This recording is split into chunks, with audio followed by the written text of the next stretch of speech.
The moment 4-year-old Theo Holloway pointed at the crying woman in the torn wedding dress and whispered, "That's my mama." Every lie told in Red Valley shattered like glass. Jace Holloway, the hardened rancher who'd buried his grief for 4 years, froze as the woman he thought was dead stood breathing before him. Mara Kent had returned, but the men hunting her were close behind, and the secret she carried would either heal this broken family or destroy them forever. Stay with us until the very end, and comment your city below so we can see how far Mara's story reaches across the world.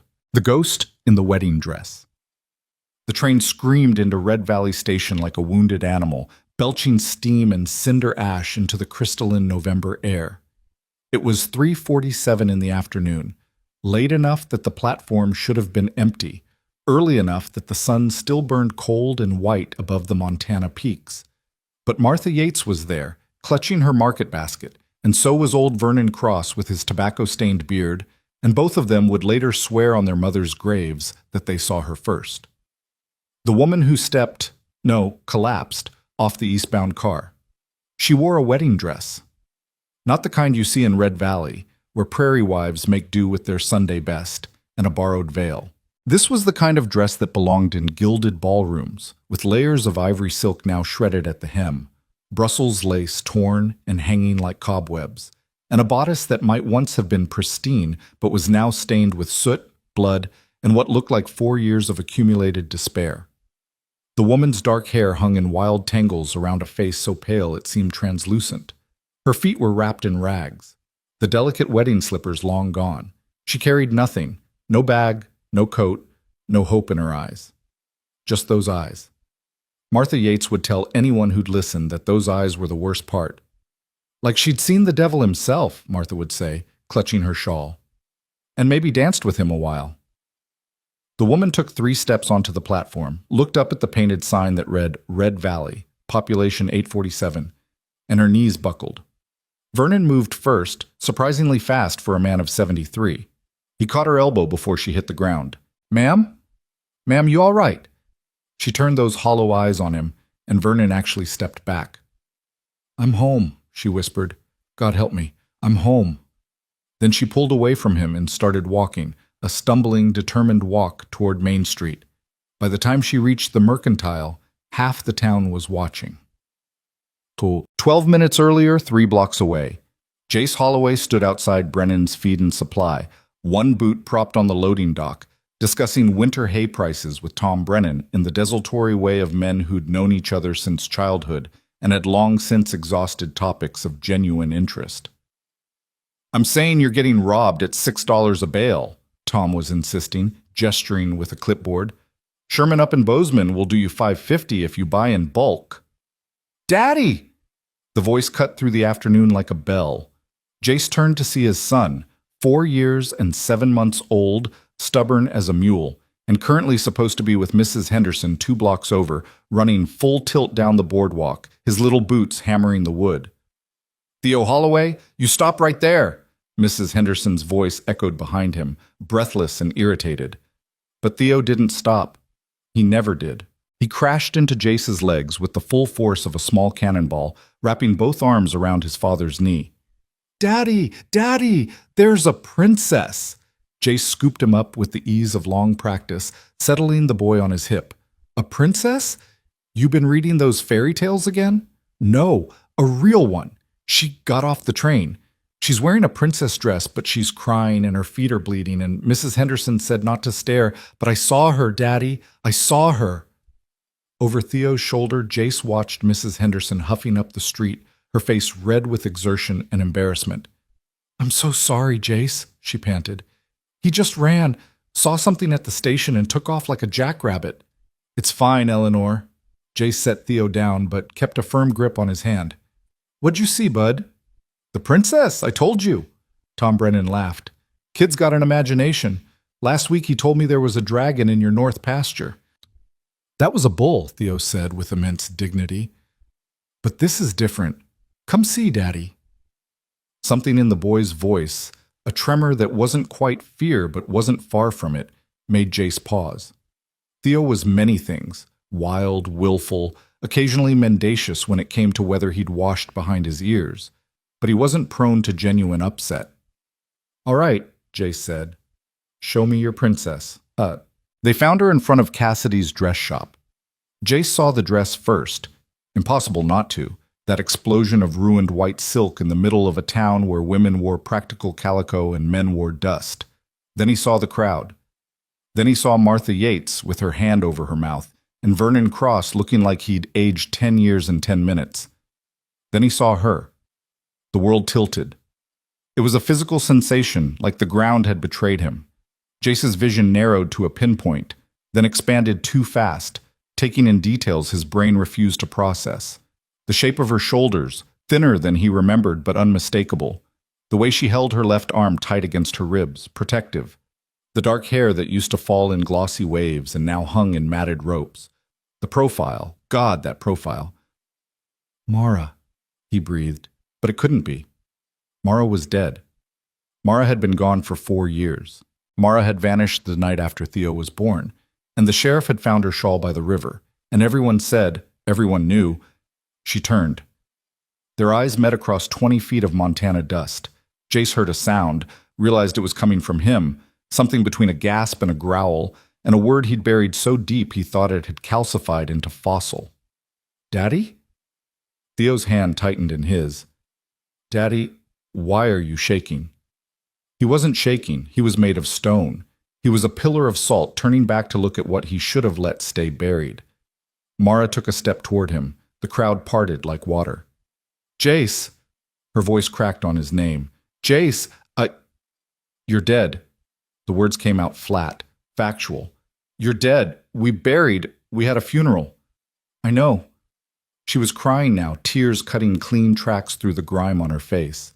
"I know. I'm sorry. I'm so sorry. Who are you?" The question came from Theo, who had stepped slightly in front of Jace's legs, his small body tense with the protective instinct of a child who'd learned too young that the world could take things away. Mara's eyes dropped to the boy. Everything in her face broke. "Theo," she whispered. "Oh, God. Theo, you're so big. How do you know my name?" Suspicion, clear as creek water, in that little voice. Mara sank to her knees in the dirt, heedless of the dress. She was eye level with him now, 5 feet away, but it might as well have been 5 miles. "Because Her voice failed. She tried again. "Because I picked your name. Before you were born. I held you for 7 hours, and then they took me. Enough." Jace's voice cut like an axe through winter wood. He stepped between them, putting his body between Mara and his son. Their son. Jesus Christ. "Enough. Jace, please, I can explain." "Explain." He laughed, and it sounded like breaking glass. "You want to explain? 4 years. 4 years, Mara. We thought you drowned. We thought—" He stopped, aware of the crowd, aware of Theo's small hand fisted in his shirt. "Not here." "Then where?" She was still on her knees, looking up at him with those haunted eyes. "Where can I explain that I was taken, that I was locked away, that I fought every single day to get back to you, to him? Taken." The word was acid. "Taken by who? By what?" "You vanished, Mara. Your father said, 'My father lied.'" The words exploded out of her, loud enough that several people stepped back. "My father sold me like livestock. He dragged me out of our bed while you slept, put a gun to my head, and told me if I ever came back, he'd make sure you and Theo didn't live to see me do it." The silence that followed was absolute. Then Sheriff Pritchard, who'd been standing at the back of the crowd, because where else would he be when drama unfolded, cleared his throat. "Miss Kent. Mrs. Holloway, He cleared his throat again. "Ma'am, I think we better take this somewhere private." The sheriff's office 20 minutes later. The office smelled like old coffee and older regrets. Jace sat in the chair across from Pritchard's desk. Theo perched on his lap, while Mara stood by the window, still in that ruined dress, looking like every ghost story ever told in Red Valley had condensed into human form. Doc Harrison was there too, summoned by someone sensible. He'd tried to examine Mara, but she'd waved him off with a brittle laugh. "I'm not injured. Not anymore." "Ma'am, you're clearly—" I'm fine. She turned from the window, fixing them all with a gaze that had nothing fine about it. I'm home. That's what matters. Mara. Jace's voice was carefully controlled. Theo's head was tucked against his chest. The boy had gone quiet and watchful in the way children do when adults are barely holding it together. Start talking, real slow, and start with why I shouldn't believe you abandoned us. The sound she made wasn't quite a laugh. Because I didn't. Jace, that night, the night I disappeared, it was October 14th, 3 weeks after Theo was born. Do you remember? I remember every goddamn day since you left. I didn't leave. I woke up with a gun barrel pressed under my chin. My father, Silas Kent, and 2 men I'd never seen before. They gagged me, Jace, tied my hands, carried me out of our house while you slept 10 feet away. Jace's arms tightened around Theo. That's not... Your father was in Denver. He sent a telegram. After you disappeared, he sent a telegram saying what? That I'd run away? That I'd always been unstable? That poor Jace Holloway was better off without his mad wife? Her voice dripped venom. Let me guess. He offered to take Theo, said the boy would be better raised by proper family back east. The way Jace's face went white told her she'd hit target. How did you... Because that was the plan, Jace. She was shouting now, past caring, past fear. Take me away, make me disappear, then swoop in and take my son. Make it look like mercy, like charity. Sheriff Pritchard held up both hands. Miss Kent, it's Holloway, Mara Holloway. I don't care if there's paperwork saying otherwise. Mara, the sheriff tried again. These are serious accusations. Your father's a wealthy man, connected. If what you're saying is true, if? She whirled on him. You think I tore up a $2,000 wedding dress for fun? You think I walked barefoot across 3 states because I was bored? Doc Harrison spoke up quietly. What wedding dress, Mara? She looked down at herself, seeming to notice the dress for the first time, and her face twisted into something awful. The one I wore when Silas Kent forced me to marry Dorian Crane. The name dropped into the room like a stone into still water. Jace went very, very still. Dorian Crane, the railroad man. Steel magnate, actually, but yes, him. Mara's voice had gone flat, drained of inflection. My father owed him money, a lot of money. Gambling debts, business debts, debts that would have ruined the Kent family name if they came due. So they made a deal. Silas would provide Dorian with a young, respectable wife. Dorian would forgive the debts. You're saying your father sold you. I'm saying my father sold me on October 14th, 1881, at gunpoint, and I spent the next 4 years trying to escape. She met Jace's eyes. I didn't run from you. I ran back to you. Every mile, every lie I told, every window I climbed out of, it was all to get back to you. Theo stirred against Jace's chest. His voice was small. Did you really pick my name? Mara's face crumpled. Yes, baby. Yes, Theo Alexander Holloway. It means gift of God and defender of men, because you were both. You are both. Do you like horses? The question was so abrupt, so achingly childlike, that Mara actually laughed, a wet, broken sound. I love horses. We have 7, and a dog named Biscuit, and chickens, but Daddy says they're stupid. Chickens are stupid, Jace muttered. Do you want to meet them? Theo was warming up now, the natural resilience of childhood asserting itself. The horses, not the chickens. Well, you can meet the chickens too if you want, but they bite. Theo, Jace started. I would love to meet them, Mara said quietly. Then to Jace, if that's allowed. The room went silent again. Jace looked at her, really looked at her. At the scars on her wrists where rope had worn away skin, at the hollow of her cheeks, at the way she held herself like a person who'd learned to be ready to run at any moment, at the desperate hope in her eyes when she looked at Theo. Sheriff, he said finally, you got any actual business here? Any laws broken that need addressing?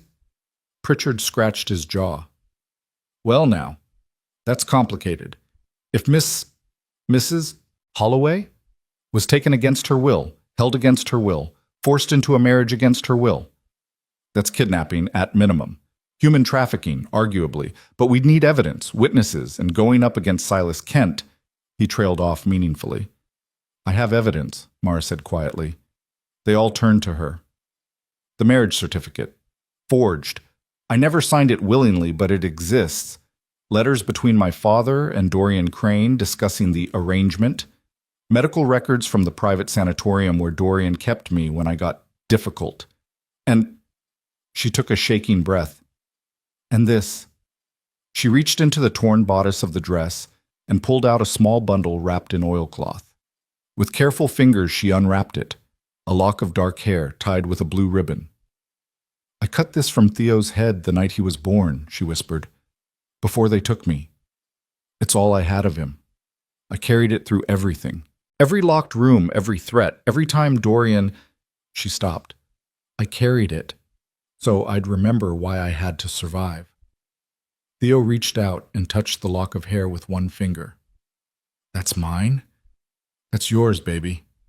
Can I have it back? Mara's face did something complicated. Then she smiled, a real smile, the first anyone had seen. It's always been yours. I was just keeping it safe. She handed it to him, and Theo clutched it like treasure. Jace cleared his throat roughly. Doc, you able to examine her now? Make sure she's okay? Of course.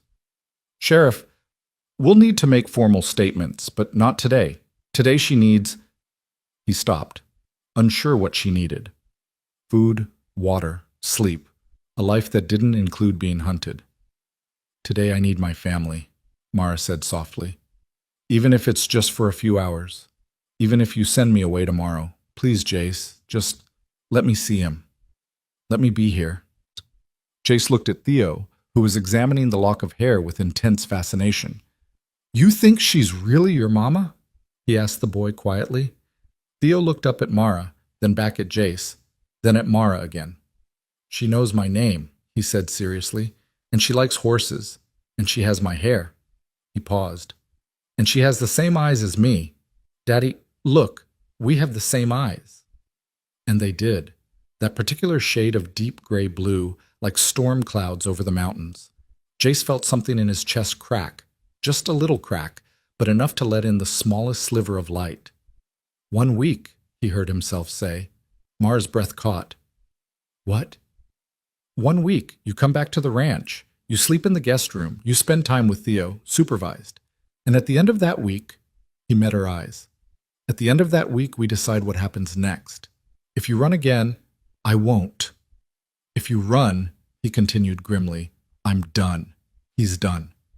You'll be dead to us for real this time. Understood? Understood. She was crying again, but different now. These were tears of relief. Thank you, Jace, thank you. Don't thank me. He stood, settling Theo more firmly on his hip. And don't think this means I forgive you. I don't. I can't. Not yet. Maybe not ever. But that boy... His voice roughened. That boy deserves to know his mother, if that's really who you are. It is. I swear it is. He nodded once, sharp, then to the room at large. We're going home. Doc, can you... I'll come by tomorrow, Doc Harrison said gently. Make sure Mrs. Holloway gets proper medical attention. Thank you. At the door, Jace paused. You'll need clothes, real clothes. I kept your things, he said abruptly. Your trunk, from before. It's in the attic. Couldn't bring myself to burn it or give it away. He didn't look at her. Figured Theo might want it someday, to remember you by. Mara pressed a hand to her mouth. Come on, Jace said gruffly. Wagon's outside. It's an hour ride to the ranch. The ride home. The wagon rattled north out of Red Valley, following the dirt road that wound through winter-brown grassland toward the mountains. Jace drove. Theo sat between them, clutching his lock of hair and chattering about horses with the unstoppable enthusiasm of a 4-year-old who'd decided this strange woman was acceptable. Mara sat on the far side of the bench, her hands folded in her lap, the wedding dress already starting to stiffen with cold.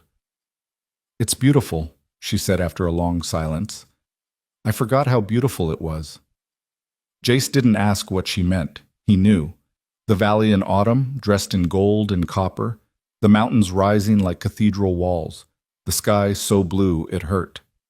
You remember the ranch? He asked. Every inch, every fence post, every window. She glanced at him. How much has changed? Doubled the herd, built a new barn last spring. Old one finally gave up in a windstorm. Added on a room to the house. He didn't say for Theo, but because I couldn't bear to raise him in the same room where I woke up and you were gone. Tell me about him, Mara said softly. Tell me everything. So he did. He told her about Theo's first word, horse, naturally. His first steps, taken while trying to chase the barn cat. The way he laughed like a steam whistle when you tossed him in the air. His absolute refusal to eat carrots, but his willingness to consume his body weight in biscuits. His fascination with thunder. His terror of spiders. The way he talked to the horses like they understood every word. And maybe they did. He's smart, Jace said. Too smart sometimes. Got your brain. And your stubbornness. Yeah, that too. Theo, wedged between them, had fallen asleep with his head on Mara's lap. She looked down at him with such naked love that Jace had to look away. I missed all of it, she whispered. His first word, his first steps, every single day. I know. I would have given anything. I know, Mara. They rode in silence for a while. What happens if they come after me? She asked finally. Dorian, my father. They won't just let me go. Then they'll have to go through me. Jace's voice was flat. And half this valley. Nobody messes with Red Valley folk. That's just how it is out here. You'd do that? After everything? He was quiet for a long time. You're Theo's mother, he said finally. That matters. Maybe that's all that matters right now. The ranch. The house came into view as the sun touched the western peaks. A sturdy two-story building with a wraparound porch, corrals to one side, barn to the other, and mountains beyond like a promise of forever. Mara made a sound, half sob, half laugh. You painted it! Seemed like time. The house had been bare wood when she left. Now it was white with green shutters. Theo picked the color. He has good taste. Jace pulled the wagon to a stop by the porch. Theo woke up with a start, looked around, and scrambled down with the fearlessness of youth. Come meet the horses, come on. Theo, it's nearly dark. Just for a minute, please, Jace sighed. 10 minutes, then inside for supper. They walked to the corral, where 7 horses stood in the gathering dusk. Theo climbed the fence like a monkey and started introducing them one by one. That's Copper. He's old but nice. And that's Betty. She's mine even though Daddy says I'm too young to ride alone. And that's... Mara wasn't listening. She was staring at a gray mare in the corner. Storm, she breathed. The mare lifted her head and then, incredibly, walked over to the fence. Mara reached out a shaking hand and Storm pressed her nose into her palm. You kept her. Couldn't sell her, Jace said gruffly. She wouldn't eat for 3 weeks after you left. Kept looking for you. Figured if I sold her, it'd be... He trailed off. Admitting I wasn't coming back? Something like that. Mara pressed her face against Storm's neck and wept, the first real crying she'd allowed herself. Storm stood still, patient, like she understood. Theo watched with wide eyes. Why is she crying, Daddy? Because she's home, bud. Inside, the house was exactly as Mara remembered, and completely different. The same furniture, the same stone fireplace, the same view from the kitchen window. But there were new things, too. Theo's drawings covering one wall, boots of 2 sizes by the door, a child's coat hung low enough for small hands to reach. A life built without her. Guest room's upstairs, Jace said, not meeting her eyes. First door on the left. I'll bring up your trunk. And something for supper. Jace? 1 week, Mara. That's what we agreed. Don't push it tonight. She nodded. Okay. Theo grabbed her hands. I'll show you. Come on. The room was small but clean, a bed, a dresser, a window looking out over the valley. Mara's old trunk sat at the foot of the bed. Daddy comes in here sometimes, Theo confided. When he thinks I'm sleeping, he just sits and looks at your stuff. Theo, Jace's voice from the doorway was warning. What? You do? Go wash up for supper. But Now. Theo sighed dramatically and ran out. Jace set a plate on the dresser, bread, cheese, some kind of stew. Doc said you probably need to eat slow, don't want to make yourself sick. Thank you. He nodded, started to leave. Jace? He stopped but didn't turn around. I know you don't believe me yet. I know you can't. But I'm going to prove it to you. Every single day of this week, I'm going to show you that I came back because I love you. Both of you. More than anything. His shoulders tensed. Don't make promises you can't keep. I'm not. He left without another word. Mara sat on the bed, picked up the plate with trembling hands, and took a small bite of bread.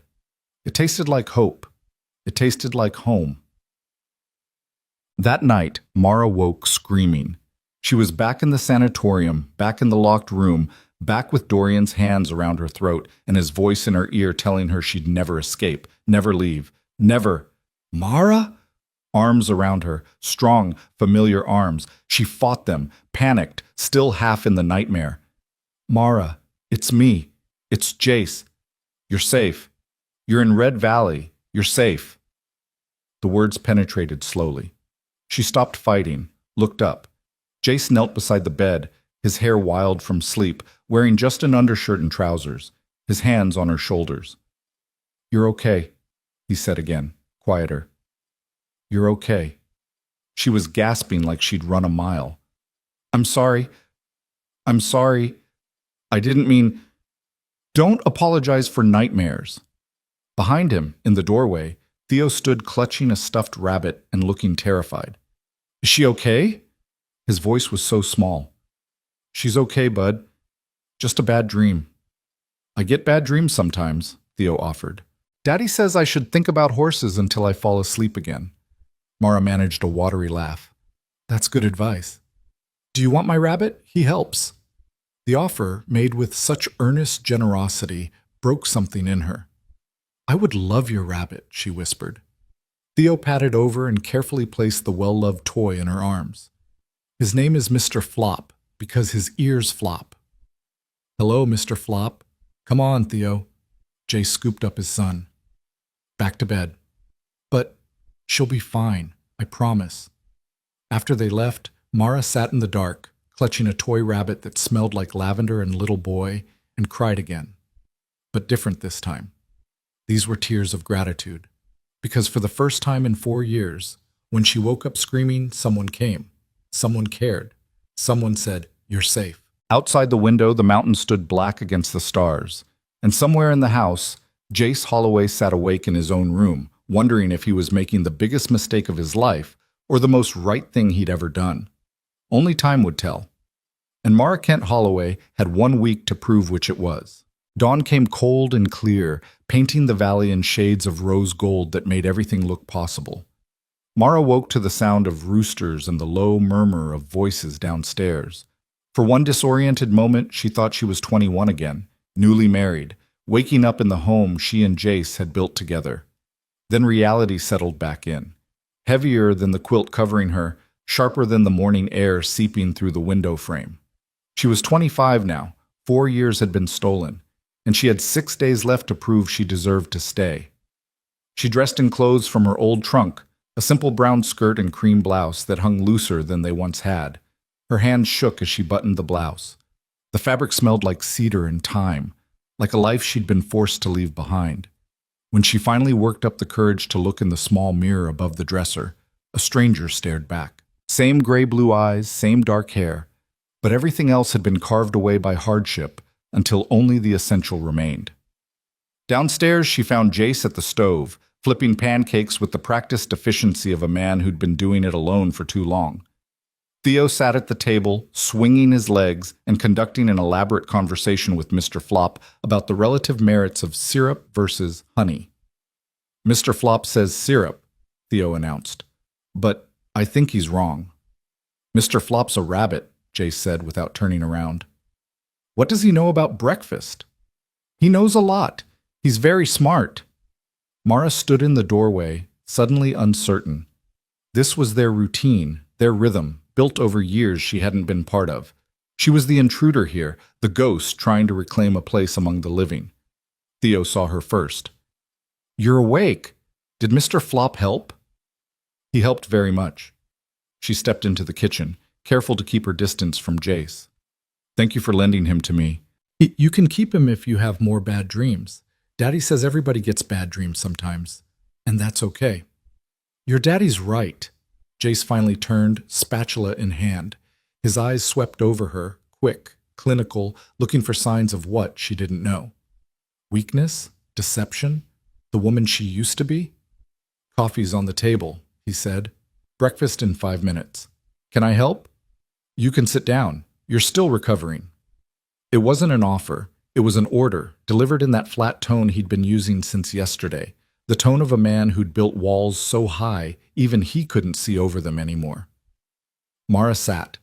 Breakfast was pancakes, eggs, and a silence broken only by Theo's chatter. The boy had apparently decided she was acceptable, and now treated her with the easy trust of childhood, asking questions between bites about whether she liked dogs better than cats, and if she could braid hair, and had she ever seen a bear.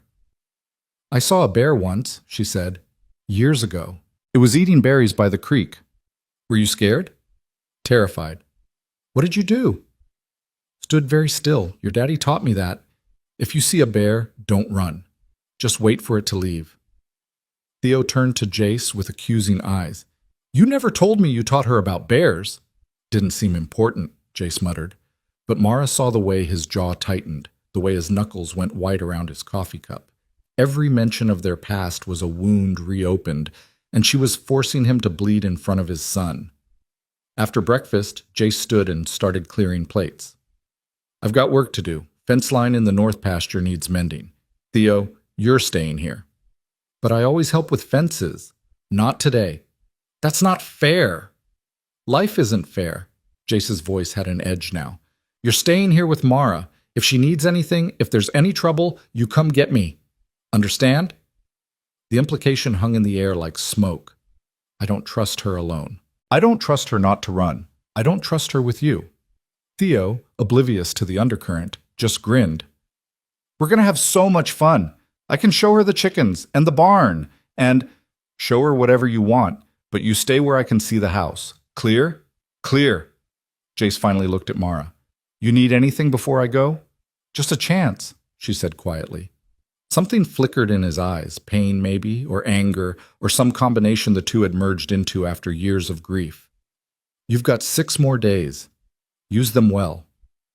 Then he was gone, the door closing behind him with careful control, and Mara was left alone with a 4-year-old boy who was her son, but also a stranger, in a house that was her home, but also a museum of the life she'd lost. Theo hopped down from his chair. Come on, chickens first. The morning passed in a blur of small revelations. Theo showed her everything with the pride of ownership.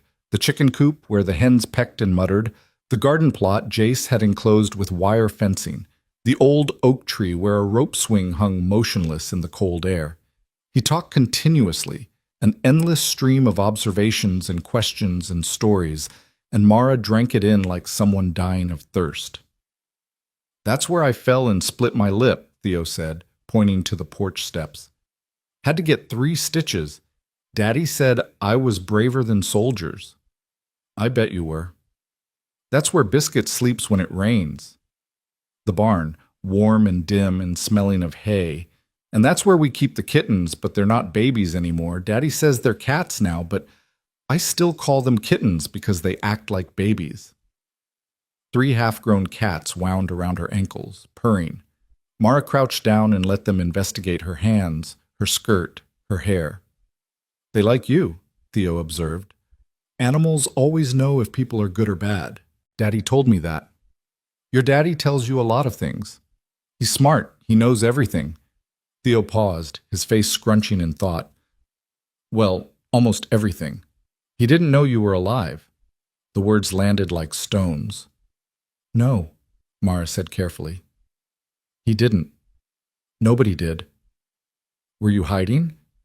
In a way. From bad people?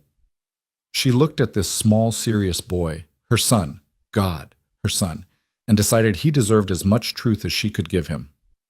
Yes, from very bad people who didn't want me to leave, but I left anyway because I had to come back to you. Theo considered this with the gravity of a judge. That was brave. Thank you. Braver than soldiers. I don't know about that. I think it was. He slipped his hand into hers, small and warm and trusting. I'm glad you came back. Mara's throat closed. She squeezed his hand gently. Me too, sweetheart. Me too. They walked back to the house, hand in hand, while November wind rattled the bare branches overhead. In the north pasture, barely visible against the brown grass, Jace worked the fence line with mechanical precision. Mara watched him move, the familiar way he swung the hammer, the set of his shoulders, the occasional pause to wipe sweat despite the cold, and felt something crack apart inside her chest. She'd loved this man, still loved him, if she was honest. But love wasn't enough anymore. Love hadn't kept her safe. Love hadn't prevented her father from selling her like property. Love was just the foundation, and foundations could be built on or abandoned, and she didn't know which he'd choose. Inside, Theo demanded lunch. Mara found bread, cheese, and the remains of yesterday's stew. They ate at the kitchen table while Theo told her an elaborate story about a horse named Copper, who was secretly a wizard. It was nonsense, delightful nonsense, and Mara laughed for the first time in 4 years. Really laughed, until tears streamed down her face. You have a funny laugh, Theo announced. Like bells. Is that good or bad? Good. Daddy never laughs like that. The observation cut deeper than he knew. After lunch, Mara washed dishes while Theo drew pictures at the table. She'd just finished drying the last plate when she heard hoofbeats outside. Not Jace's steady rhythm, but something faster, more urgent. She moved to the window. A rider was coming up the lane at full gallop, trailing dust. Theo pressed against her side. That's Mr. Brennan. Something's wrong. The boy was right. Tom Brennan pulled his horse to a sliding stop and practically fell out of the saddle, already shouting, Jace, Jace, we've got trouble. In the north pasture, Jace was already running. Mara's blood went cold. She grabbed Theo's shoulder. Stay here. Lock the door after me. Don't open it unless it's me or your father, understand? But stay here. She ran outside. Jace and Tom were converging by the barn, both men's faces grim. What happened? Jace demanded. Sheriff just got a telegram from Denver. Some fancy lawyer claiming his client has legal claim to a woman matching Mara's description. Says she's mentally unfit, that she escaped lawful custody, that Tom stopped when he saw Mara. Ma'am, you better hear this too. I'm listening. Says she's dangerous to herself and others. Says her lawful husband has the right to retrieve her. And he's on his way here. Right now. The words hit like physical blows. Mara felt the ground tilt, felt 4 years of running collapse into this single moment. Dorian, she whispered. He found me. Jace's face had gone hard as granite. When? Telegram came through an hour ago. Sheriff thinks they might arrive as early as tomorrow. Could be a whole party of them. Lawyer, hired guns, maybe even a federal marshal if they've got the paperwork in order. Let them come. Jace's voice was flat, lethal. This is my land. She's under my protection. Jace, if they've got legal documents, I don't care if they've got a note from God himself. She's not going anywhere. Tom glanced at Mara. Ma'am, is it true? Are you married to this Crane fellow? Not willingly. They forced me, forged my signature on documents I never signed, locked me up when I fought back. Her voice shook but held. I'm not going back. I'll die first. Nobody's dying, Jace said sharply. Tom, ride back to town. Tell the sheriff what's happening. Tell him to round up anyone who's willing to stand witness. If these bastards want to take her, they'll have to do it in front of half the valley. That might not be enough if they've got federal law on their side. Then we'll make it enough. Go. Tom nodded once and wheeled his horse around, already spurring back toward town. Jace turned to Mara. His eyes were blazing. Inside. Now. We need to talk. In the kitchen, Theo sat exactly where she'd left him, clutching Mr. Flop. What's happening? Grown-up things, bud. Jace's voice gentled fractionally. Why don't you go upstairs and play? We'll call you when... No. Theo's small voice was fierce. She's my mama. If bad people are coming, I want to know. Jace opened his mouth, closed it, looked at Mara. Tell him, she said quietly. He deserves to know. So Jace did. in simple terms a child could grasp. Bad men were coming to try to take Mara away. They claimed they had the right, but Jace was going to stop them. Theo listened with wide eyes. When Jace finished, the boy stood up very straight. They can't have her. She just got here. I know, bud. We won't let them, right? Right. Promise? Jace looked at his son, then at Mara, and she saw the war happening behind his eyes, between caution and commitment, between protecting his heart and protecting his family.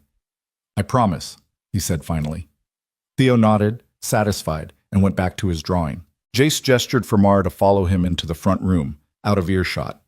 When they were alone, he turned on her. I need the truth. All of it. Right now. What kind of men are we dealing with? Dorian Crane is... She stopped, started again. He's rich, connected. He owns half the steel mills in Pittsburgh and has senators in his pocket. When I tried to leave the first time, he had me declared mentally incompetent, locked me in a private sanatorium for 18 months. Jace's face went white. A sanatorium. They called it treatment. It was torture. Cold baths, restraints, drugs that made me forget my own name. Her voice was shaking now, but she forced the words out. When that didn't break me, he moved me to his estate. Guards at every door. My father visited once, told me I'd brought it on myself.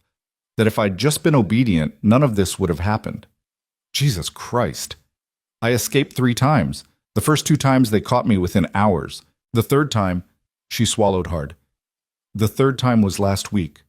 There was a wedding, Dorian's business partner's daughter. Big event, lots of guests, everyone distracted. I slipped away during the reception, stole a horse, rode until it collapsed, then walked, sold my wedding ring for train fare. And here I am. Here you are, Jace repeated. He ran both hands through his hair, a gesture she remembered from years ago when he was trying to think through an impossible problem. They'll have documentation, marriage certificates, medical records, testimony from doctors he paid off. In the eyes of the law, you're probably still his wife, still his property. I know. So what do you want me to do? The question caught her off guard. What? I'm asking what you want, because if you want to fight this, we fight. But if you think running might be safer, I'm not running anymore. Her voice cracked. I can't, I won't. If I run now, I'll be running forever. And Theo... She stopped, regaining control. Theo deserves a mother who stands and fights, even if I lose. Jay studied her for a long moment. Then he nodded, something settling in his expression. All right, then we fight. But you do exactly what I say when I say it. If I tell you to hide, you hide. If I tell you to run, you run. Understood? Understood. Good. Now here's what we're going to do. He laid it out quickly, efficiently. Fortify the house, make sure the rifles were loaded, position trusted neighbors at strategic points. When Dorian Crane and his hired guns arrived, they'd find a united front, not just one man defending his family, but an entire community refusing to let outsiders take one of their own. They'll probably come tomorrow, Jay said. Mid-morning, when they think we'll be unprepared. We'll make sure we're not. Jace, Mara's voice was soft. Why are you doing this? Yesterday you could barely look at me. Today you're preparing to go to war for me. He was quiet for a beat too long. You're Theo's mother. That's reason enough. Is it? It has to be. He met her eyes. Don't ask for more than that right now. I can't give it. I'm not asking for... Yes, you are. His voice was rough. Every time you look at me, you're asking if I still love you, if I can forgive you, if we can go back to what we were. And I don't have answers, Mara. All I know is that boy in there deserves his mother, and I'm not letting anyone take you away again, not while I'm breathing. It wasn't a declaration of love. It wasn't forgiveness. But it was something, a foundation they could maybe build on if they survived what was coming. Thank you, she whispered. He nodded once, then went to check the rifles. That night, the house filled with people. Tom Brennan returned with Sheriff Pritchard and Doc Harrison. Then came the Hendersons, the Cassidys, Old Vernon Cross, and a dozen others, ranchers and shopkeepers and farmers who'd known Mara before, who remembered her kindness, who believed in protecting their own. They crowded into the kitchen and front room, drinking coffee, speaking in low voices, organizing watches and signals. Martha Yates had brought her husband's old buffalo rifle. "Any man tries to take you, honey, he's got to go through me first." "I appreciate that, Martha. You're one of us, always were. Don't matter what papers some city lawyer waves around." Eleanor Henderson squeezed Mara's hand. "I lost my sister to a bad marriage back east. Never got her back. I'll be damned if I let it happen again." One by one, they pledged their support. Some because they believed in justice. Some because they hated government overreach. Some simply because Jace Holloway was their neighbor, and when trouble came to a neighbor's door, you stood with them.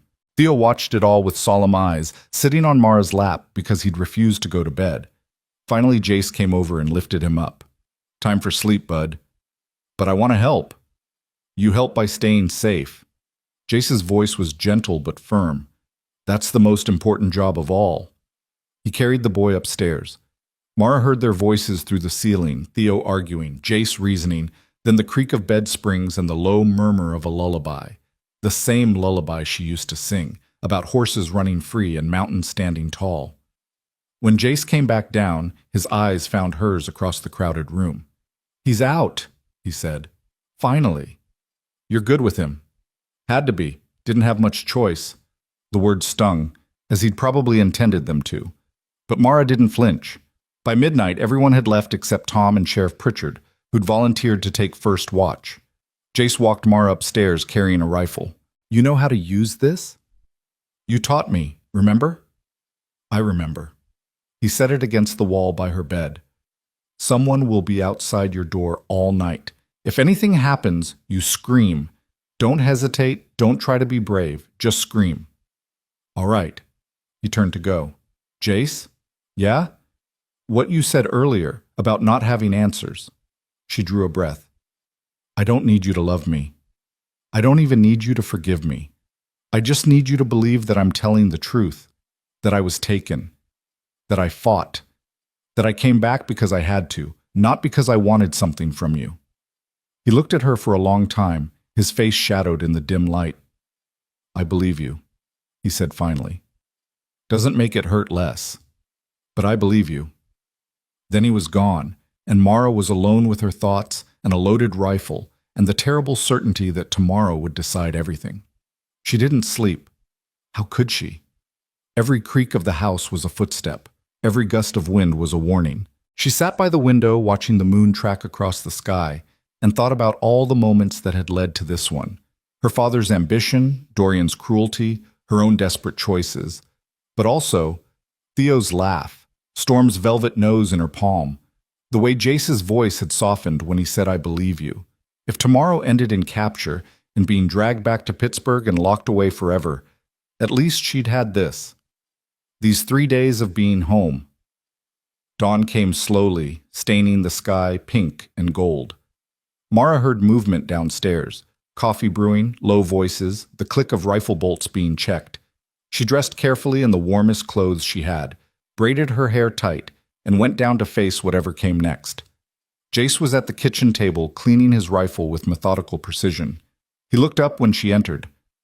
"You didn't sleep." "Neither did you." "No." He set the rifle aside.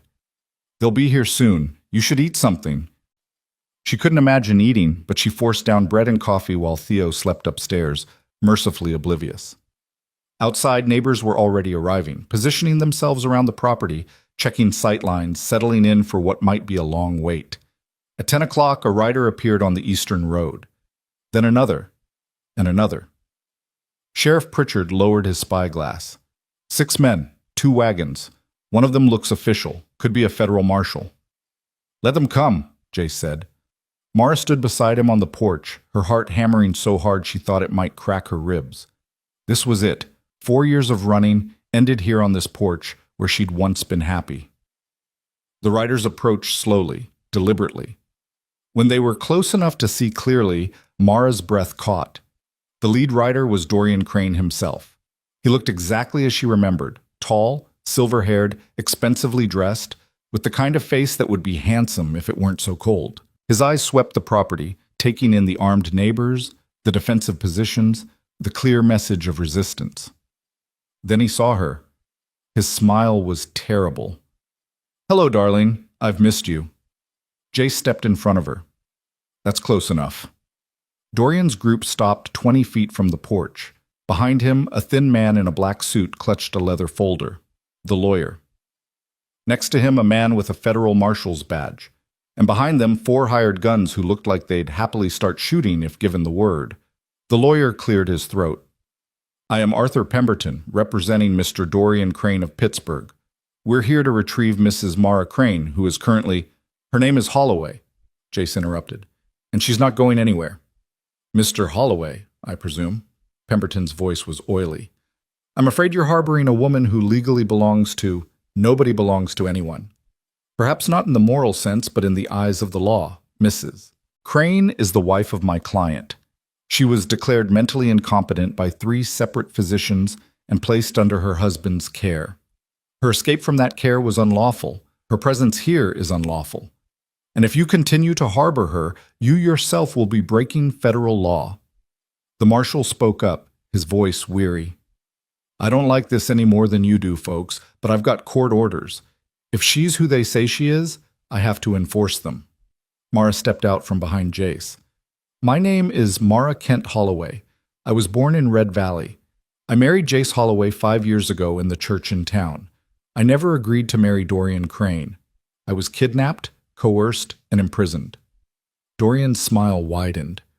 "Darling, your illness makes you believe these things, but I'm not ill, I'm not incompetent, and I'm not your wife. The law says otherwise."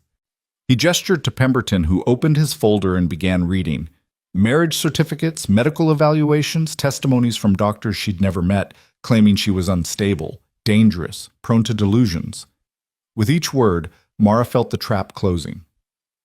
These were official documents, stamped and sealed. In the eyes of the law, she was exactly what they claimed, a madwoman who needed to be returned to her keeper. But then Sheriff Pritchard stepped forward. "That's all very impressive, Mr. Pemberton, but I've got some documents of my own." He pulled out a folder. "This is Mara Holloway's marriage certificate to Jace Holloway, filed with the county in 1880. This is the birth certificate for Theo Holloway, listing her as mother, and this—" He pulled out another paper. "This is a statement signed by 12 citizens of Red Valley testifying to her sound mind and good character." Pemberton barely glanced at them. "Those documents predate my client's marriage to Mrs. Crane. They're therefore irrelevant." "How convenient," Doc Harrison called from his position by the barn, "that your marriage happened to take place right after she mysteriously disappeared from our town.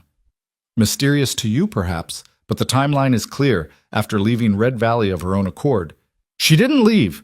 The shout came from Tom Brennan. "She was taken, and anyone with eyes can see it." Murmurs of agreement rippled through the assembled neighbors. The marshal held up his hands. "Folks, I understand your feelings, but feelings don't trump legal documents. I've got court orders signed by a federal judge. Now, we can do this easy, or we can do this hard. Mrs. Crane, will you come with us willingly?" "No," Mara said, "I won't. Then I'm afraid I'll have to—" "Marshal," Jace's voice cut like a blade, "you take one step closer to her, and we've got a problem. Mr. Holloway, I don't want trouble." "Neither do I. But that woman is under my protection. She's the mother of my child. And she's staying here. Even if it means breaking federal law. Even then." The marshal sighed. "Mr. Holloway, I've got 4 deputies with me. You've got, what, a dozen neighbors with hunting rifles? This won't end well for anyone." "Maybe not." Jace's hand rested on his holstered revolver. "But it'll end worse for you than for us. That's a promise." The tension stretched like wire about to snap. Mara saw Dorian's hired guns shifting in their saddles, hands moving toward weapons, saw the neighbors taking aim, saw the marshal calculating odds and not liking the answer. Then a small voice broke the silence. "Don't take my mama away!" Everyone turned. Theo stood in the doorway in his nightshirt, his face streaked with tears, holding Mr. Flop. "Theo, get inside," Jace ordered. "No, they can't have her. She just came home. The boy ran down the porch steps before anyone could stop him and threw his arms around Mara's legs. Please don't go, he sobbed. Please, Mama, please. Mara's heart shattered. She sank to her knees and pulled him close. I'm not going anywhere, baby. I promise. Dorian's face twisted. How touching. But the boy's attachment doesn't change the law. Maybe not, Doc Harrison said quietly. But it sure as hell shows who his real mother is. The marshal was watching Theo with troubled eyes. Whatever he'd expected, it wasn't this, a terrified child clinging to a woman who was supposed to be insane. Mr. Crane, he said slowly, I'm starting to think there's more to this story than your lawyer's telling me. Marshal, I have federal court orders. I can read, but I'm also not blind. He looked at Mara. Ma'am, did you willingly marry this man? No, I was forced at gunpoint. She's delusional, Pemberton interjected. The medical records clearly show. I'd like to hear from the lady herself. The marshal's voice had an edge now. Ma'am, do you have proof of your claims? I have this. Mara pulled out the oilcloth bundle. Letters between my father and Dorian Crane arranging my sale.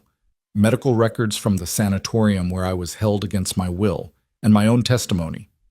None of which is admissible, Pemberton said quickly. She's been declared incompetent. Her testimony is worthless. By doctors in Pittsburgh, Sheriff Pritchard pointed out. Doctors who work for Mr. Crane. Are you suggesting... Oh, I'm suggesting this whole thing stinks to high heaven. The marshal took off his hat, ran a hand through his hair. Look, I came here expecting to retrieve a mad woman. What I'm finding is a whole town vouching for her sanity and a very convenient set of legal documents that appeared right after she disappeared. Mr. Crane, you'll forgive me if I'm skeptical. Dorian's voice went cold. Marshal, you have your orders. I do, but I also have discretion. And right now, my discretion tells me something's not right here. He looked at Mara again. Ma'am, will you consent to being examined by an independent physician? Someone not connected to either party? Of course. Then here's what's going to happen. You stay here while I wire for a federal judge to review this case. We get an independent medical evaluation. We hear testimony from both sides in a proper court. And then, and only then, we decide where you belong. That's unacceptable, Dorian snapped. I have legal custody, which I'm temporarily suspending pending further investigation. The marshal's voice was iron now. Mr. Crane, you can argue with me all you want, but those are my terms. Take them or leave them. Dorian's face flushed red. For a moment, Mara thought he might order his men to start shooting, but then he looked around at the armed neighbors, at the determined faces, at the mother and child clinging to each other, and apparently decided discretion was the better part of valor. This isn't over, he said quietly. Mara, darling, I'll see you soon. Over my dead body, Jay said. Dorian's smile was a knife. That can be arranged. Then he wheeled his horse around and rode back toward town, his entourage following. The marshal stayed behind. Folks, he said tiredly, I meant what I said. This goes through proper channels now, but for what it's worth... He looked at Mara. I believe you. My wife's sister went through something similar. Different circumstances, but same result.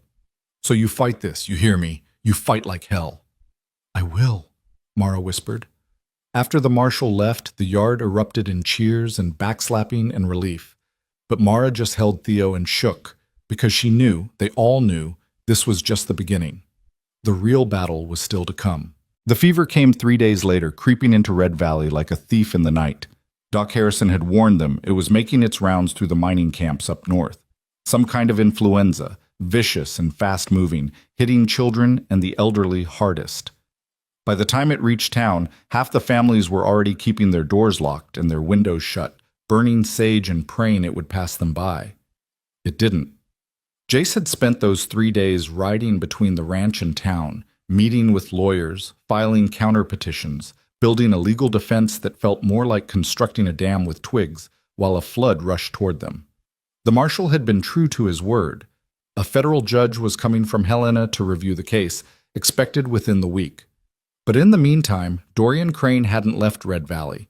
He'd taken rooms at the hotel, his lawyer and hired guns in tow, making it clear he wasn't going anywhere without his prize. Mara had spent those same days learning to be a mother to a child who didn't quite remember her. Theo was warming to her, bringing her rocks he found interesting, asking her to read him stories, falling asleep against her shoulder after supper. But there was still a carefulness between them, like two dancers learning steps they should have known by heart. She helped with chores, mucked stalls until her hands blistered, cooked meals that Jace ate in silence, and tried not to think about what would happen if the judge ruled against her. On the third night, Eleanor Henderson's youngest came down with the fever. By morning, 3 more children in town were burning up, including the blacksmith's twin boys.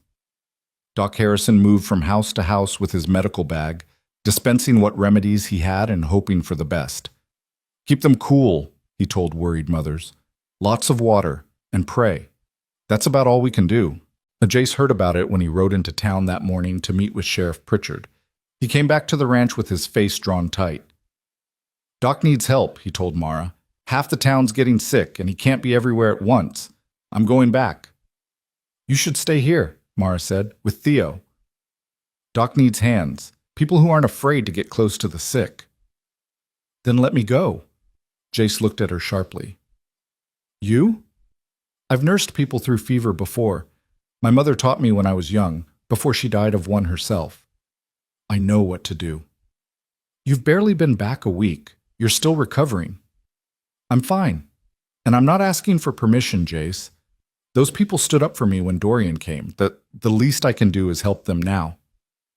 Something shifted in his expression, not quite trust, but close to it. "All right, but Theo stays here." "Of course. Tom Brennan's wife can watch him.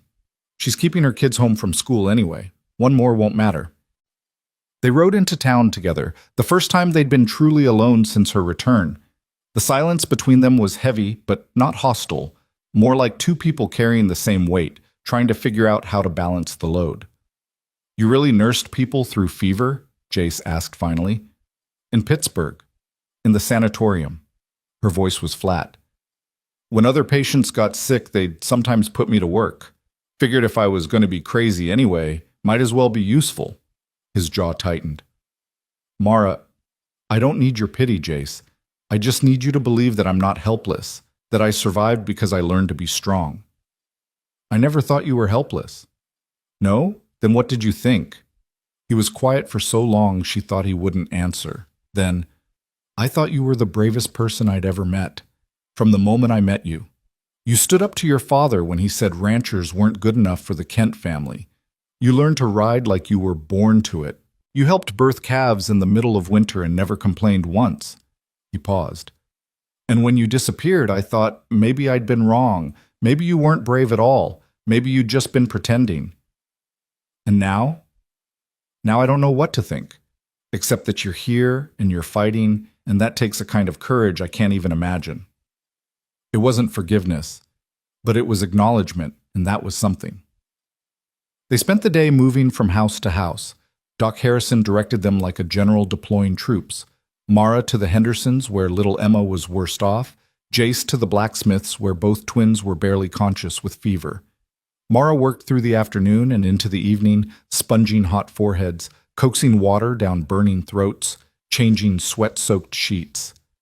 Eleanor Henderson wept with exhaustion and gratitude. "I don't know what I'd do without you," she sobbed. "You'd manage," Mara said gently. "But you don't have to. I'm here." By the time the sun set, Emma's fever had broken. The child slept peacefully for the first time in 2 days. Her mother collapsed beside her.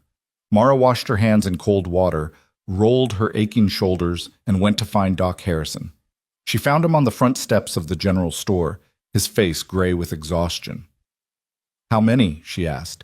12 confirmed cases. 3 more showing symptoms.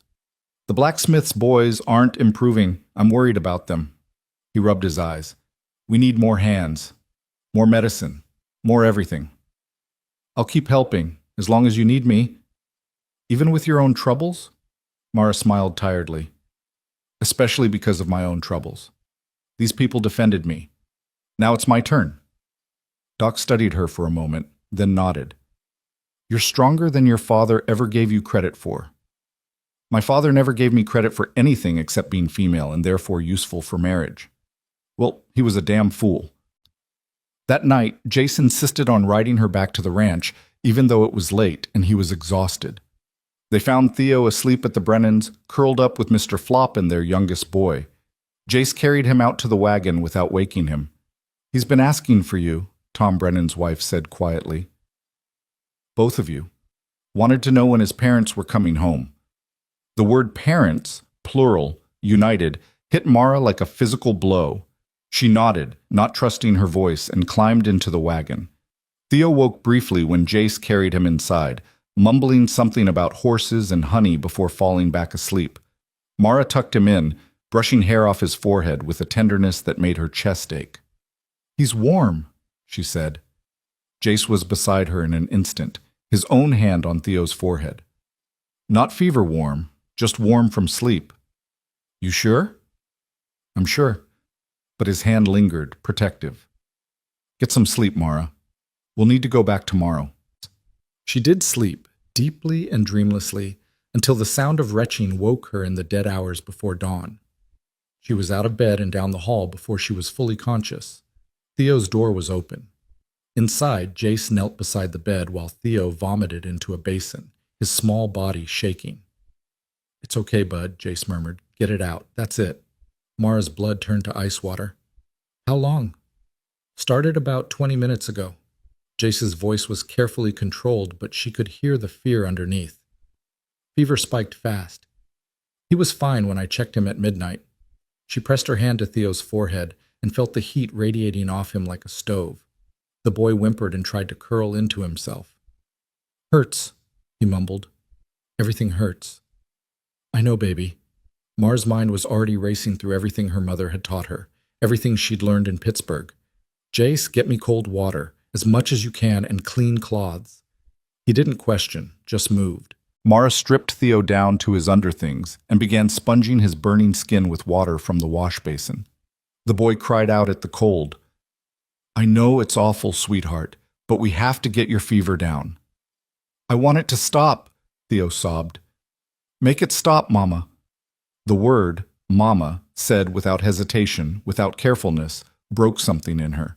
She gathered him close, feeling his fever burning through her nightgown. I'm going to make it stop, I promise. You're going to be fine. Jace returned with a bucket of well water and an armful of cloths. His face was white. Should I ride for Doc? He's already overwhelmed. We can do this ourselves. Mara soaked a cloth and pressed it to Theo's chest. We've dealt with this before. Babies get fevers. They break. He'll be fine. But even as she said it, she felt the terrible heat of him, saw the glassy unfocus in his eyes, and remembered children in the sanatorium who'd burned up from the inside out, while doctors stood helpless. No, she thought fiercely. Not him. Not my son. Not after everything. They worked through the night, taking turns sponging him down, coaxing water past his cracked lips, changing his sheets when sweat soaked through. Theo drifted in and out of consciousness, sometimes calling for his father, sometimes for his mother, sometimes for people who didn't exist. Fevered phantoms conjured by his burning brain. As dawn broke, the fever climbed higher.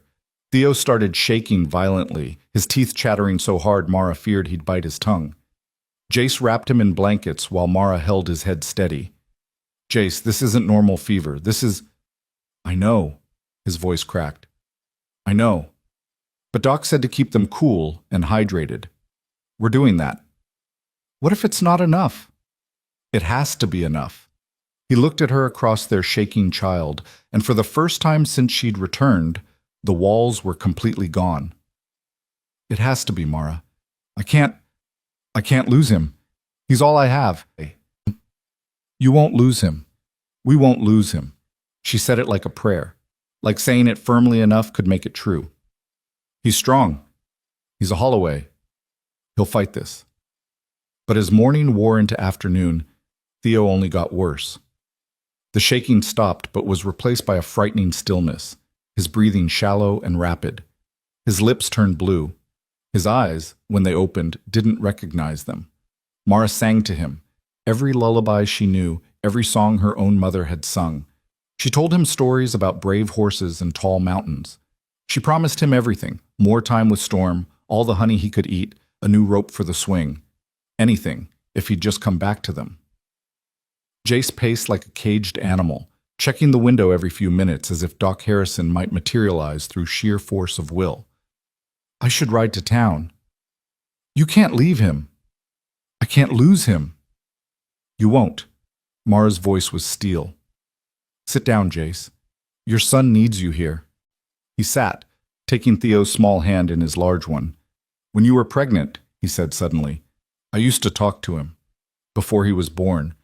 Used to tell him about the ranch, about the horses, about how his mother was the strongest person I'd ever met.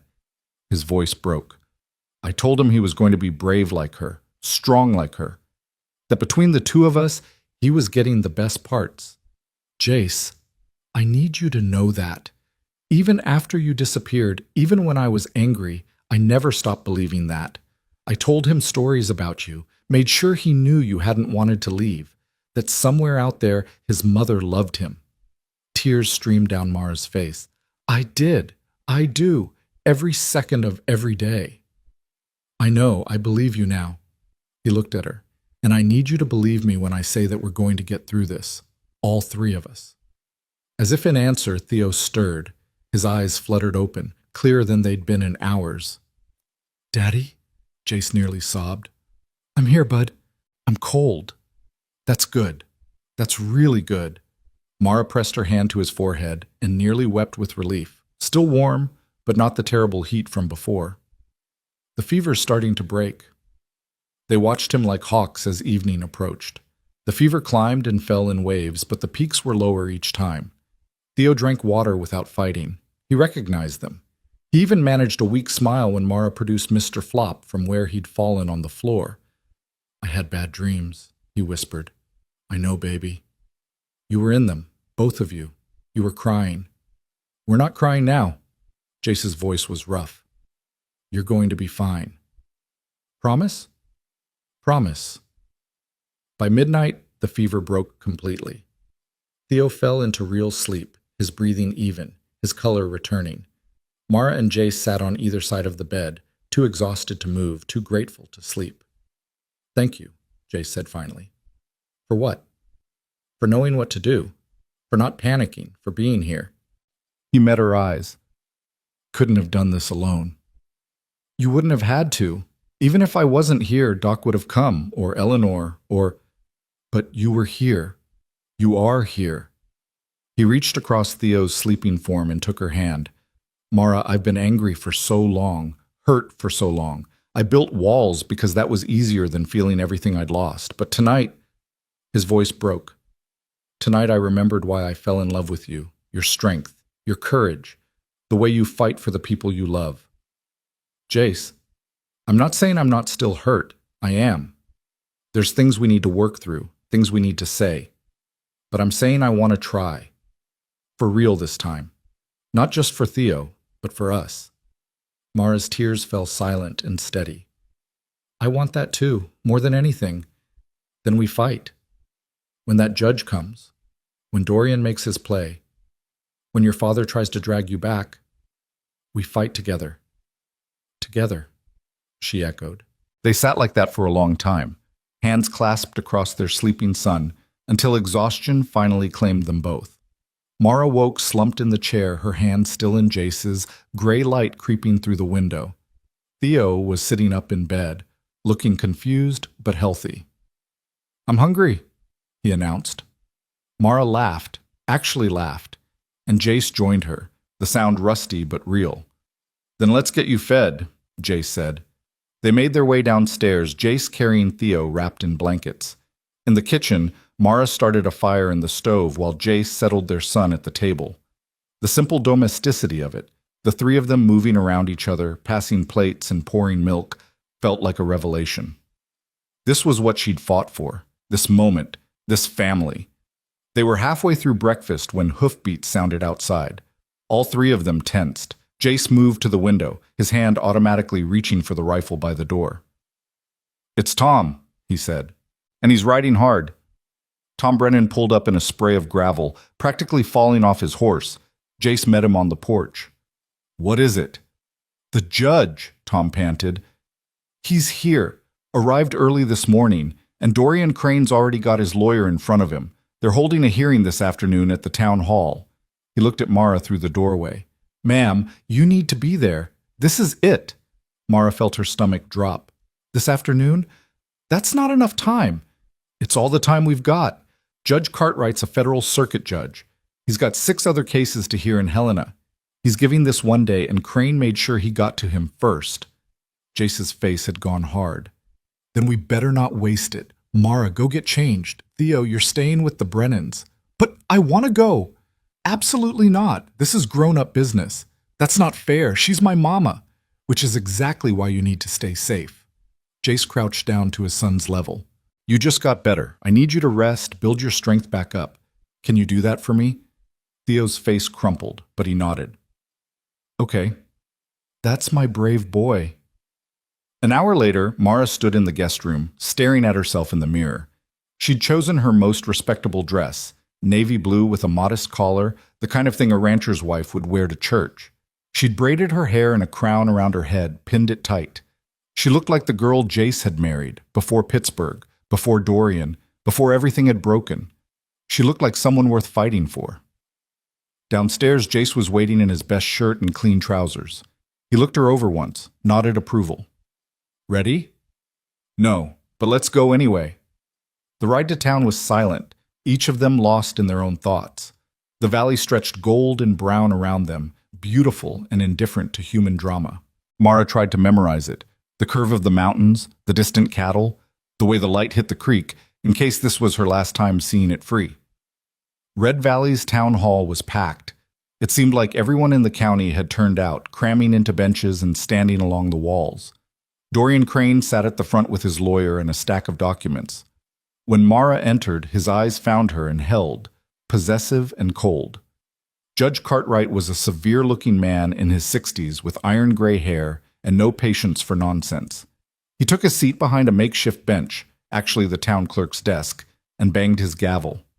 "This hearing will come to order. We're here to determine the status of one Mara Kent Crane, also known as Mara Holloway, and whether she should be remanded to the custody of her legal husband, Dorian Crane, or remain here in Red Valley under the protection of Jace Holloway. Mr. Pemberton, you may begin." The lawyer stood, smoothing his expensive suit. "Thank you, Your Honor. This is a straightforward case. Mrs. Crane, after a period of mental illness, abandoned her lawful home and husband. She is currently in violation of court orders mandating her treatment and care. We ask that she be returned immediately to Pittsburgh, where she can receive proper medical attention." "Mr. Holloway, your response?" Jace stood. "Your Honor, Mara didn't abandon anything. She escaped. There's a difference. A difference that requires proof, Mr. Holloway. Do you have any?" "I've got her testimony. I've got the testimony of everyone in this town who knew her before she was taken. And I've got evidence that her so-called marriage was coerced." "Alleged evidence," Pemberton cut in smoothly, "and the ravings of a woman declared mentally incompetent by 3 separate physicians." "Physicians who worked for Mr. Crane," Sheriff Pritchard called out. "Order!" The judge's gavel cracked. "Everyone will get their turn. Mr. Pemberton, present your evidence." What followed was a parade of documents: the marriage certificate, medical evaluations claiming Mara was unstable and prone to delusions, testimony from servants claiming she was violent and irrational, records of her escapes from the estate. Pemberton painted a picture of a tragic figure, a woman broken by childbirth, unable to cope with motherhood, who'd abandoned her family and descended into madness. "Mr. Crane sought only to help her," Pemberton said smoothly. "He provided the best care available. Private sanatoriums, the finest doctors, every comfort. And how was he repaid? She ran away, time and again, putting herself in danger." "That's a lie!" Mara was on her feet before she could stop herself. "He locked me up. He drugged me. "Mrs. Crane, you'll have your turn to speak," the judge said sternly. "Sit down." Jace pulled her back into her seat, his hand tight on her arm. "Let him finish," he murmured. "Then we go." When Pemberton finally sat down, Looking satisfied, Judge Cartwright turned to Jace. Your turn, Mr. Holloway. Jace stood, and Mara saw the rancher fall away, replaced by something harder and more dangerous. The man who'd built a life from nothing, who'd raised a son alone, who'd faced down hired guns to protect what was his. Your Honor, everything that man just said is a carefully constructed lie. Mara Kent didn't leave Red Valley willingly. She was kidnapped by her father and forced into a marriage she never consented to. I've got letters proving the arrangement between Silas Kent and Dorian Crane. I've got witnesses who saw her the night she disappeared, who heard her father threaten to kill me and our son if she didn't cooperate. I've seen no such letters, Pemberton said, because they're being held by a bank in Denver. Mara hid them before her last escape, knowing she'd need proof. Jace pulled out a telegram. This is confirmation from the bank manager that the documents exist and are being sent here under federal seal. That's convenient, Dorian spoke for the first time, his voice smooth as oil. Documents that haven't arrived yet, from a woman with a demonstrated history of deception. I'm not a liar, Mara stood again, and this time Jace didn't pull her down. You held me prisoner for 4 years. You told everyone I was crazy, so nobody would believe me when I said you were hurting me. You forged my signature on documents I never saw. You kept me locked in rooms without windows, without hope.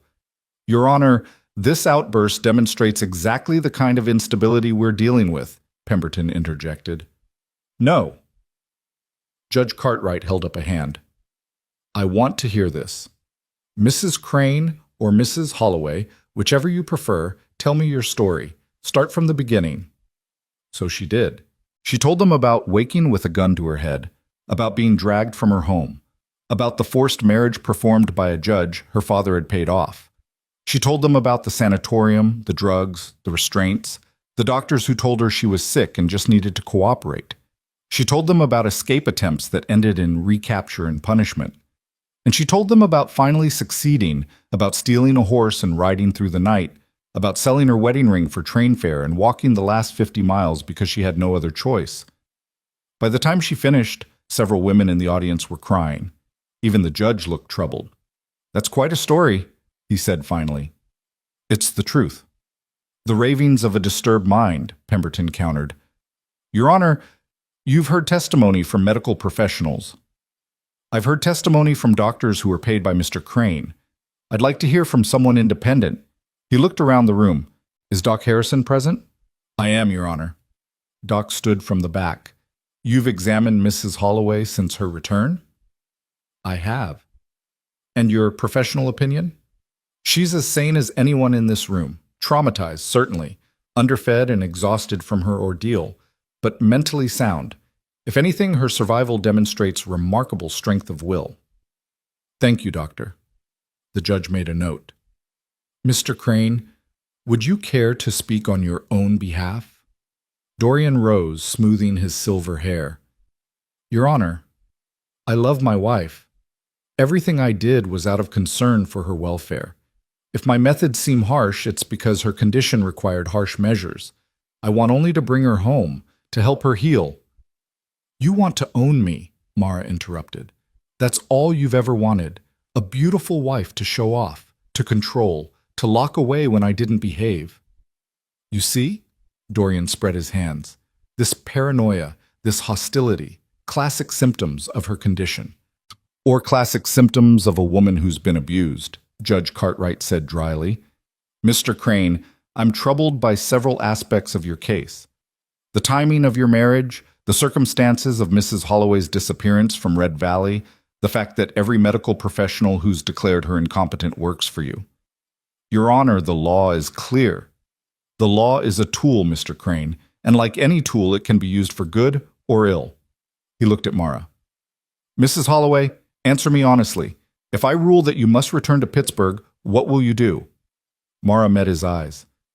I'll run. I'll keep running until I die, because going back to him is death anyway, just slower and lonelier and more cruel. The room was silent. Then Theo's voice rang out from the back. Apparently the Brennans hadn't been able to keep him away after all. Don't send my mama away, please. She just came home. Every head turned. The small boy stood on a bench, tears streaming down his face. held back only by Tom Brennan's restraining hands. "That's my son," Jace said quietly. 4 years old. Spent the first 4 years of his life without his mother because of what this man did. "If you send her back, Your Honor, you're not just ruling on a marriage dispute, you're destroying a family." Judge Cartwright looked at Theo, at Mara, at Jace, and at Dorian's cold, controlled face. Then he sat back and removed his spectacles, polishing them slowly while the entire town held its breath. "I'm going to make a ruling," he said finally. "But first, I want those documents from Denver. I want an independent medical evaluation, and I want to interview several witnesses privately. This hearing is adjourned until tomorrow morning." The gavel fell, and Mara felt the world tilt. Not a victory, but not defeat either. Another day, another night, another chance. As they filed out of the town hall, Dorian caught her arm. His grip was iron, his voice a whisper meant only for her ears. "You're just delaying the inevitable, darling. One way or another, you're coming back with me, even if I have to burn this entire valley to make it happen."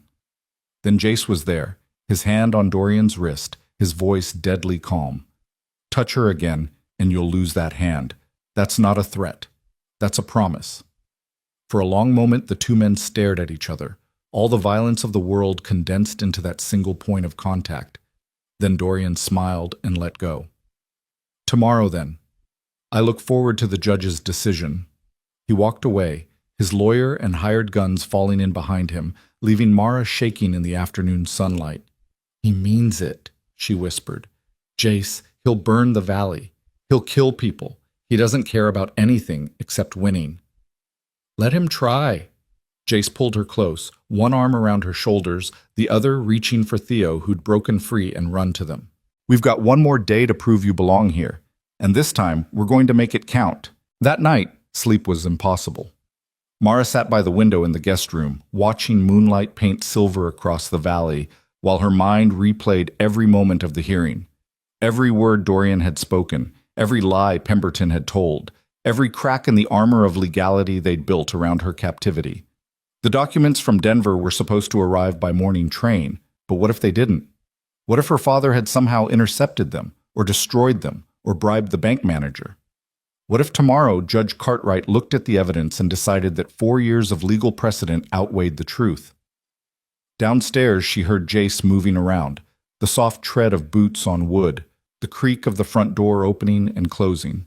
She pulled a shawl around her shoulders and went down to find him standing on the porch, staring out at the darkness beyond the yard. "Can't sleep either?" she asked quietly. He didn't turn. "Keep thinking about what he said, about burning the valley. He was trying to scare me." "Maybe, or maybe he meant it." Jace's voice was flat. "Men like Crane, they're used to getting what they want. When they don't, they get destructive." Mara moved to stand beside him. The November air bit through her nightgown and shawl, but she didn't care. "I should leave before anyone else gets hurt." "Don't!" The word came out sharp. "Don't even think about running." "But if he's willing to hurt people, then he's already lost." Jace finally looked at her. "You think this valley hasn't faced down threats before? We've dealt with cattle thieves, claim jumpers, drought, fire, and winters that killed half our herds. We survived all of it because we stood together. Dorian Crane is just one more threat, and we'll survive him too. I don't want your survival to cost you everything. It won't, because we're not giving him that power." He reached out and took her hand, the first time he'd initiated contact since the night Theo got sick. "You're one of us, Mara. Whether that judge rules in your favor or not, you're Red Valley, and we protect our own." She squeezed his hand, unable to speak past the lump in her throat. They stood like that for a long moment, two people who'd loved and lost and were slowly, painfully learning to find each other again. "I need to tell you something," Mara said finally. "About Pittsburgh. About Dorian. Things I haven't said because it's hard to talk about. You don't have to." "I do. Because if tomorrow goes wrong, if the judge rules against me, you need to understand what you're fighting for. What I survived." She took a shaking breath. "The sanatorium wasn't just about locking me up. It was about breaking me. They used ice baths that left me shaking for hours. They strapped me to beds and forced drugs down my throat. Things that made me forget my own name, made me see things that weren't there. When I fought back, they put me in isolation. Dark rooms, no windows, no sound. Days that felt like years. Jace's hand tightened on hers. God, Mara. Dorian would visit sometimes. He'd sit outside the door and talk to me about how this was for my own good. How I just needed to learn to be obedient, to accept my place. Her voice cracked. He told me that you'd already moved on, that you'd remarried, that Theo called another woman mama, that I'd been forgotten.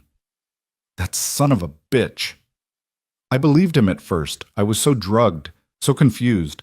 I thought maybe it was true. Maybe 4 years was too long. Maybe you'd had to move on. She turned to face him fully. But then one night, I was lucid enough to remember your face when you told me you loved me. The way you looked at me on our wedding day. The sound of your voice when Theo was born, and you said he was perfect. And I knew that man wouldn't have just forgotten me. I didn't, Jace said roughly. I couldn't. Even when I was angry, even when I thought you'd left willingly, I couldn't stop. He stopped, struggling with words. You were everywhere. In the house, in the valley, in our son's face. I was furious with you for leaving and desperate to know you were okay. It was hell. I'm sorry. Don't apologize for being kidnapped. Don't you dare. He pulled her close, wrapping both arms around her. I'm the one who should apologize. For not finding you. For believing you were dead.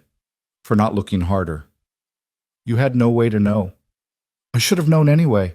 Should have felt it somehow. That you were out there, suffering, fighting to get back. His voice broke. I should have come for you. Mara pulled back just enough to look at him.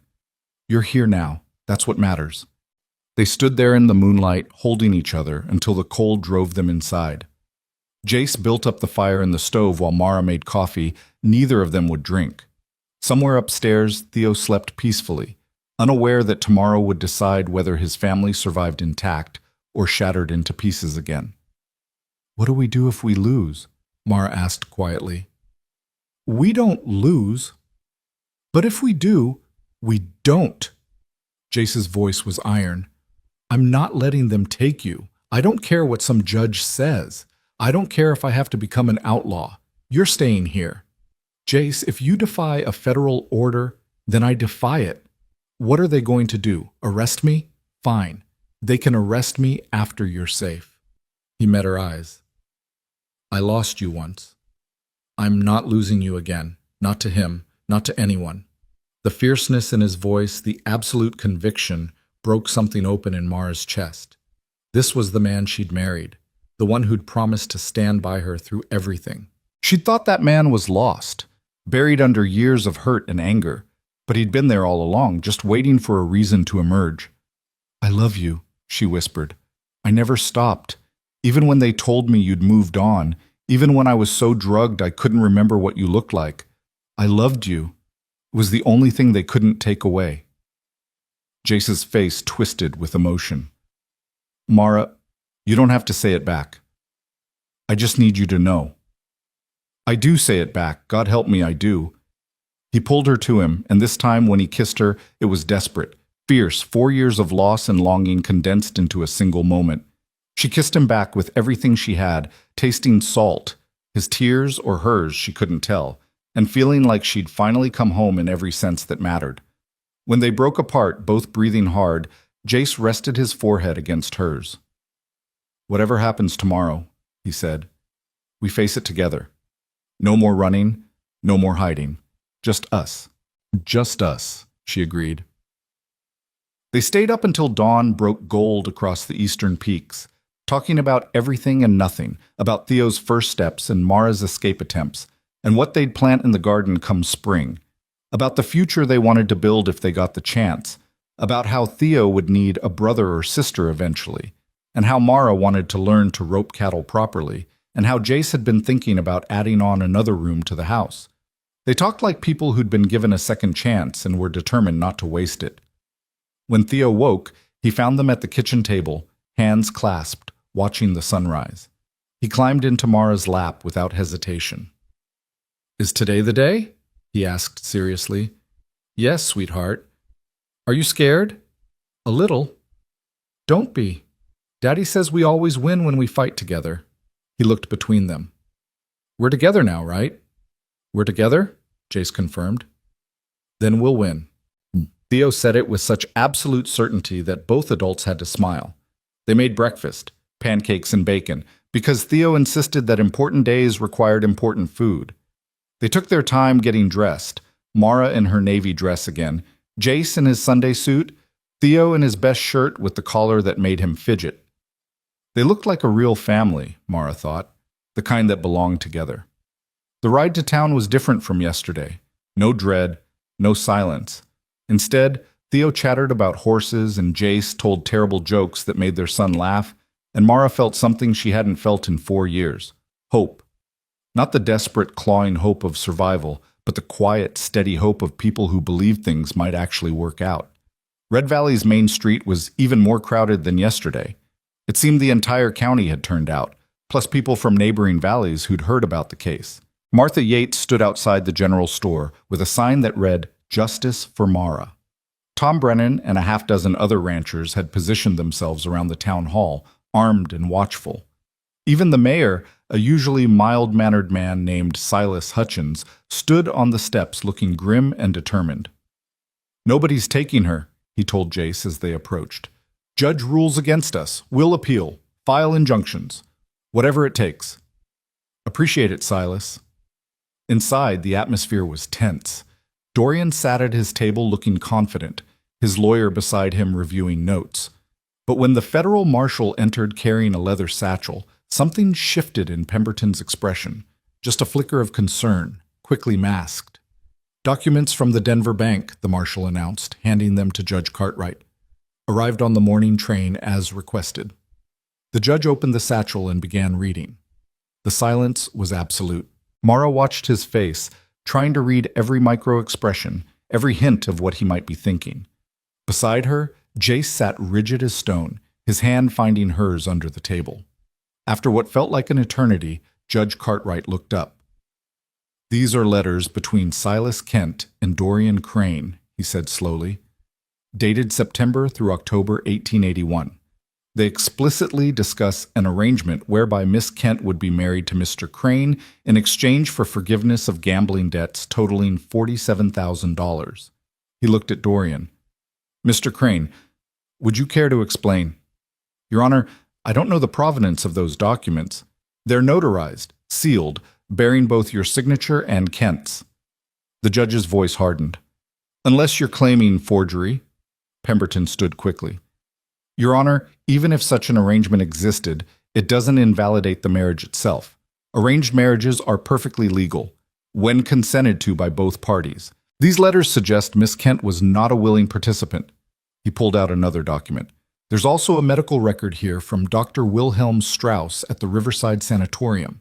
According to his private notes, which differ substantially from his official reports, Miss Kent showed no signs of mental illness, but was kept sedated at Mr. Crane's request to prevent escape attempts." The room erupted.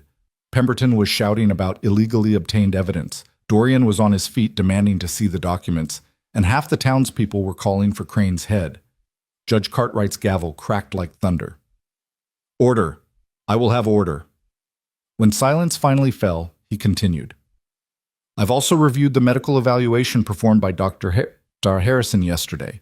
His assessment contradicts every report from physicians employed by Mr. Crane.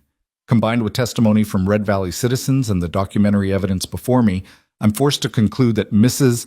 Holloway was indeed coerced into marriage, held against her will, and falsely declared incompetent to facilitate her imprisonment." "Your Honor, this is outrageous," Pemberton started. "What's outrageous, sir, is that you stood in my court yesterday and presented fabricated evidence as truth." The judge's voice could have cut glass. "Mrs. Holloway, please stand." Mara stood on shaking legs. This was it. The moment everything changed. "Based on the evidence presented, I hereby rule that your marriage to Dorian Crane was coerced and is therefore invalid. Further, I'm issuing a restraining order preventing Mr. Crane from approaching you or making any claim to custody or control over your person. You are free to remain in Red Valley with your lawful husband, Jace Holloway, and your son." He banged the gavel. This case is closed. For one heartbeat, the room was silent. Then it exploded into cheers. People were hugging, crying, shouting congratulations. Eleanor Henderson had her arms around Mara before Jace did, sobbing happy tears into her shoulder. Sheriff Pritchard was shaking Jace's hand so hard it looked painful. Theo was being passed from person to person, each one telling him how brave his mama was. Through the chaos, Mara saw Dorian. He stood perfectly still, his face a mask of rage barely contained. When their eyes met, he mouthed two words, "This isn't over." Then he was gone, striding from the hall with Pemberton and his hired guns trailing behind. The marshal watched them go, his hand resting on his revolver. "I'll escort them to the county line," he told Jace. "Make sure they actually leave. But Mr. Holloway," he lowered his voice, "watch your back. Crane's not the type to accept defeat gracefully." "I know. We'll be careful." The celebration spilled out into the street. Someone produced a fiddle, someone else brought out whiskey, and before long it had turned into an impromptu party. Mara found herself at the center of it, accepting congratulations and well wishes from people who barely knew her but had fought for her anyway, because that's what neighbors did. Doc Harrison pulled her aside at one point. "You'll need to file for an official divorce from Crane, even though the marriage was declared invalid, just to make sure there's no legal loopholes he can exploit." "I will, thank you, Doc. For everything." "Don't thank me. Thank your husband. Man didn't sleep for 3 days straight, digging up evidence and calling in every favor he had." He smiled. "He loves you something fierce, you know." "I know." She looked across the crowd to where Jace stood with Theo on his shoulders, both of them laughing at something Tom Brennan had said. "I know." As afternoon wore into evening, people finally began to disperse. Families headed home, ranchers back to their herds, shopkeepers to close up for the night. Jace found Mara sitting on the steps of the general store, watching the last of the sunset paint the mountains purple and gold. "Ready to go home?" he asked. "More than ready." They collected Theo, who'd finally run out of energy and was half asleep against Martha Yates' ample bosom, and loaded into the wagon. The ride back to the ranch was quiet but peaceful, the three of them crowded together on the bench seat. Theo dozed between them, while Mara and Jace watched the stars emerge one by one. "I keep thinking I'm going to wake up," Mara said softly, "that this is all a dream, and I'm still locked in that sanatorium." "It's real. You're home." "Home," she repeated, tasting the word. "I didn't think I'd ever get to say that again." "Well, you can say it every day for the rest of your life if you want." He glanced at her. "Because you're staying, right? This isn't just temporary." "Where else would I go?" "I don't know. I just—" He stopped, struggling with the words. "I need to hear you say it. That you're staying. That you choose this. Us. I choose this," Mara said firmly. "I choose you and Theo and this valley and whatever life we can build together. I choose it all, Jace. Forever." His relief was visible even in the darkness. "Good. Because I've got plans." "Plans?" "For us, for the ranch, for the future." He grinned, the first real, unguarded grin she'd seen from him since her return. "Figure we've wasted enough time being apart. Time to make up for it." When they reached the ranch, Jace carried Theo straight up to bed while Mara lit lamps and stoked the fire. The house felt different now. Not like a museum of lost time, but like a home where people actually lived, where laughter echoed and love grew and families healed. Jace came back down and found her in the kitchen, staring at nothing. "You okay?" "I think so, just trying to process that it's really over." "It's over," he confirmed. "Crane's gone. The judge ruled in your favor. You're free." "Free," she whispered, then louder, testing it. "Free." Jace pulled her into his arms. "What do you want to do first with your freedom?" "This." She kissed him, soft and slow, a promise of all the tomorrows they'd almost lost. "Just this." They stood there in the warm kitchen, holding each other, while outside the November wind rattled the windows and the valley settled into darkness. Upstairs, Theo slept safe and sound. In town, their neighbors went about their evening routines. And somewhere on the road east, Dorian Crane rode toward whatever came next. But he was no longer their problem. That night, Mara slept in the master bedroom for the first time since her return. Jace had offered, hesitant and hopeful, and she'd accepted without hesitation. They lay in the big bed side by side, not touching yet, but aware of each other in every atom. "This feels strange," Mara admitted.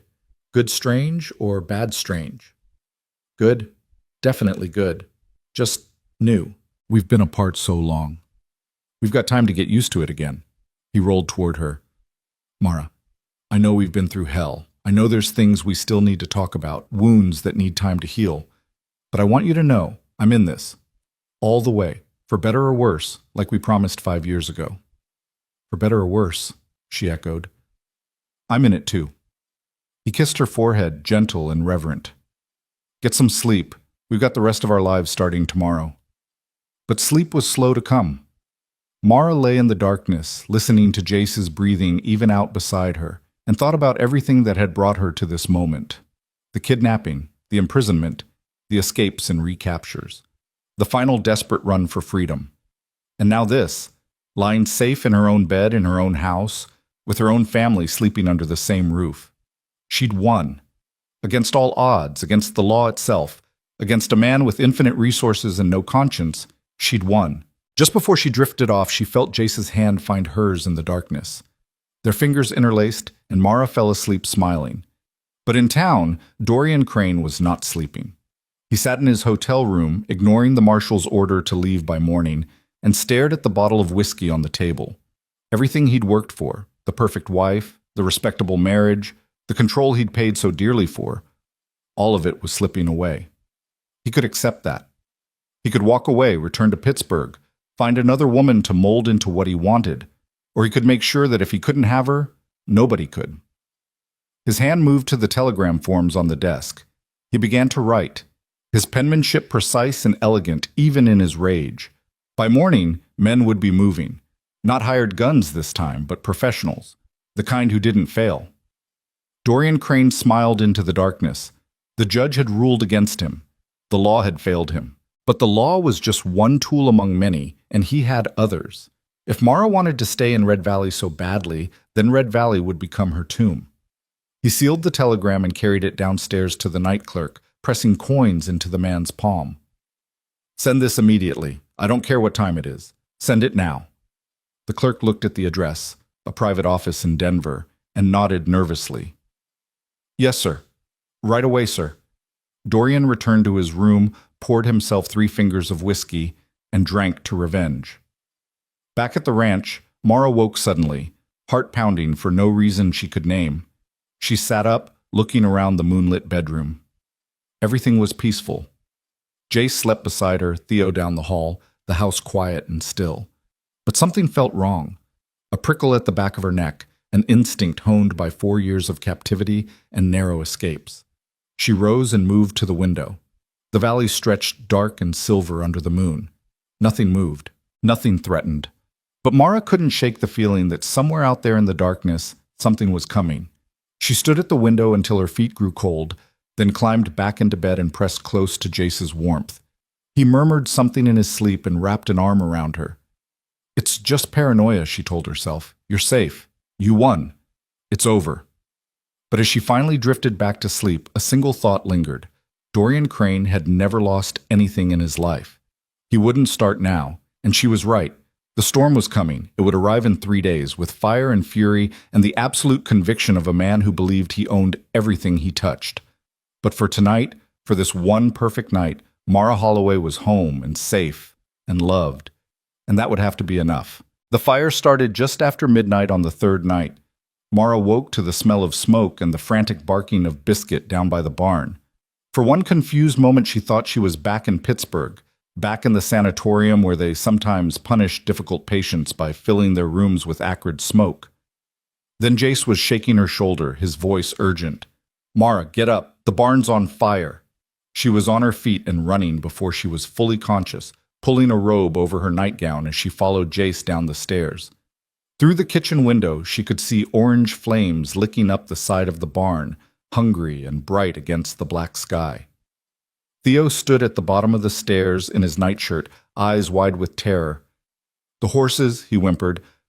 "Mama, the horses are in there." Jace was already pulling on his boots. "Mara, take Theo and get to the Brennans right now." I'm not leaving you to fight this alone. This isn't a request. His voice cracked with urgency.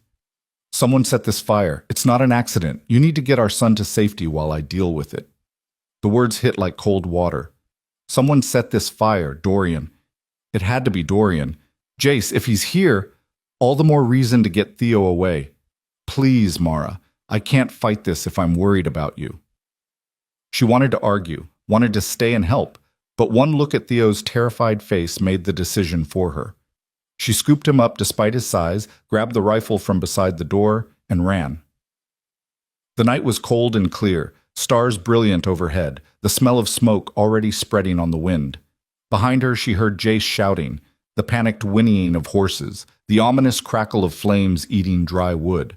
She ran across the dark pasture toward the Brennan ranch, Theo bouncing against her hip, praying she wouldn't stumble in a gopher hole or trip over unseen rocks. She was halfway there when she heard the horse behind her. Mara spun, raising the rifle one-handed while keeping Theo on her hip. A rider emerged from the darkness, and for one heart-stopping moment she thought it was Dorian. Then the voice called out, "Mrs. Holloway, it's Marshal Davies." The federal marshal pulled his horse alongside her. "Get on. I'll take you to safety." "The barn's on fire. Jace is alone." "I know. I saw the flames and came as fast as I could. Let me get you and the boy somewhere safe, then I'll go back and help your husband." He reached down. "Come on, ma'am. No time to waste." Mara hesitated for only a second, then grabbed his hand and let him pull her and Theo up behind him. They galloped through the darkness, and within minutes the Brennan ranch appeared. Tom was already out front, rifle in hand, having seen the flames. "Take them inside," Davies ordered, practically lifting Theo down. "Keep them safe. I'm going back to help Holloway." "I'm coming with you," Tom said. "Me too," called Vernon Cross, emerging from the darkness with 3 other ranchers. "Saw the smoke from my place." "Who did this?" "My money's on Crane," Davies said grimly. "He left town 3 days ago like I ordered, but that doesn't mean he didn't leave men behind. Come on." They rode off into the darkness, leaving Mara standing in the Brennan yard with Theo in her arms and her heart in her throat. Mrs. Brennan appeared in the doorway. "Come inside, honey. Nothing you can do out here but worry." But Mara couldn't move, couldn't look away from the orange glow on the horizon that marked her home burning. Theo buried his face in her shoulder. "Is Daddy going to be okay?" "Of course he is," Mara said with more confidence than she felt. "Your daddy's the strongest, bravest man in this valley. A little fire isn't going to stop him." At the ranch, Jace was fighting a losing battle. The fire had spread from the barn to the hay storage, and sparks were jumping to the roof of the house. He'd managed to get the horses out, all 7 of them now running loose in the pasture, Storm among them, but the barn itself was lost. He turned his attention to the house, hauling bucket after bucket from the well, throwing water on the roof and sides, trying to create a wet barrier the flames couldn't cross. He was losing. Then Tom and the marshal and half a dozen ranchers thundered into the yard, and suddenly he had help. They formed a bucket line from the well to the house, passing water hand to hand, soaking everything they could reach. Someone rode to the creek and back with more water. Someone else started beating at small fires with wet blankets. Davies grabbed Jace's shoulder. "Where's Crane?" "I don't know. Haven't seen him." This was deliberate, professional. Whoever set this knew what they were doing. "I figured." Jace threw another bucket of water on the porch roof. "Question is, are they still here?" As if in answer, a shot rang out. Everyone dropped, water splashing everywhere. The bullet had taken a chunk out of the porch post, exactly where Jace's head had been a moment before. "In the trees!" Vernon shouted. "North side!" More shots, a deadly rain of lead that sent the men scrambling for cover. Jace grabbed his rifle from where he'd leaned it against the wall and returned fire into the darkness. Beside him, Tom did the same, and Davies and Vernon. The air filled with the sharp crack of gunfire and the acrid smell of powder mixing with smoke. "How many you think?" Tom shouted over the noise. "At least 3, Davies called back. "Maybe more. Professional shooters, too. Those weren't warning shots." Jace's mind raced. The house was still in danger. The barn was gone. And now they were pinned down by gunmen in the dark.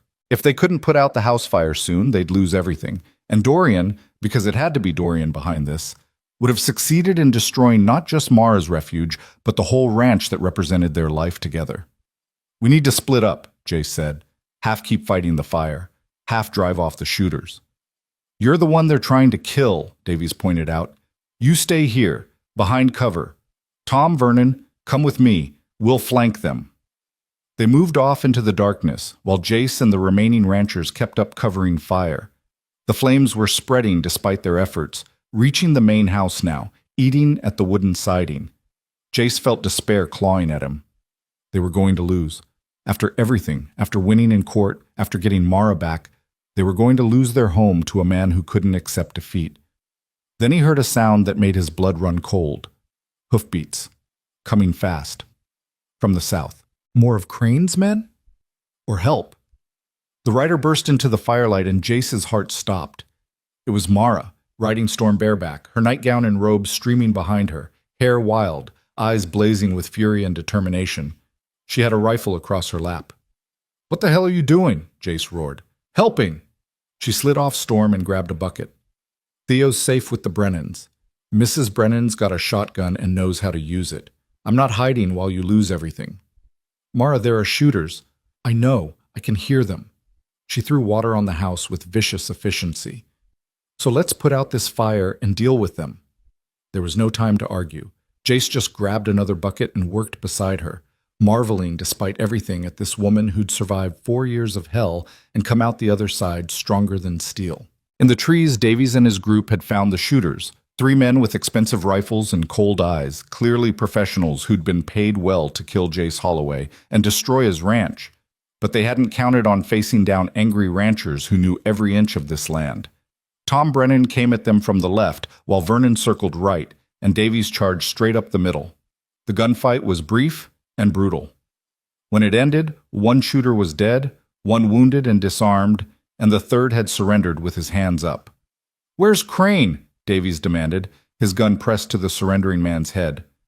"Don't know. We were just hired to do a job." "By who?" "Lawyer named Pemberton. Paid us to burn the ranch and kill the rancher. Said it was a property dispute." The man spat blood. "Didn't say nothing about facing down half the valley." Davies zip-tied him and dragged him back toward the ranch, where the fire was finally, starting to come under control. The barn was lost, smoking ruins that would need to be completely rebuilt. But the house had been saved, its sides scorched and blackened, but intact. Jace stood in the middle of the yard, soot-covered and exhausted, with Mara beside him in the same condition. When he saw Davies dragging the prisoner, something dark and furious crossed his face. "This one of Crane's men?" "Hired gun. Says Pemberton paid him." Davies shoved the man to his knees. "Going to testify to that in court?" "I ain't testifying to nothing." "Your choice, but you just tried to kill a federal witness. That's a hanging offense, so you can testify against the men who hired you, or you can dance at the end of a rope. What's it going to be?" The man looked at Jace's cold face, at the burned barn, at Mara standing fierce and unbroken, and apparently decided his employers weren't worth dying for. "I'll talk." Dawn was breaking pink and gold over the mountains by the time Sheriff Pritchard arrived with a wagon to take the prisoners to town. Doc Harrison came too, summoned by someone, and treated the wounded shooter with professional detachment before declaring him fit for jail.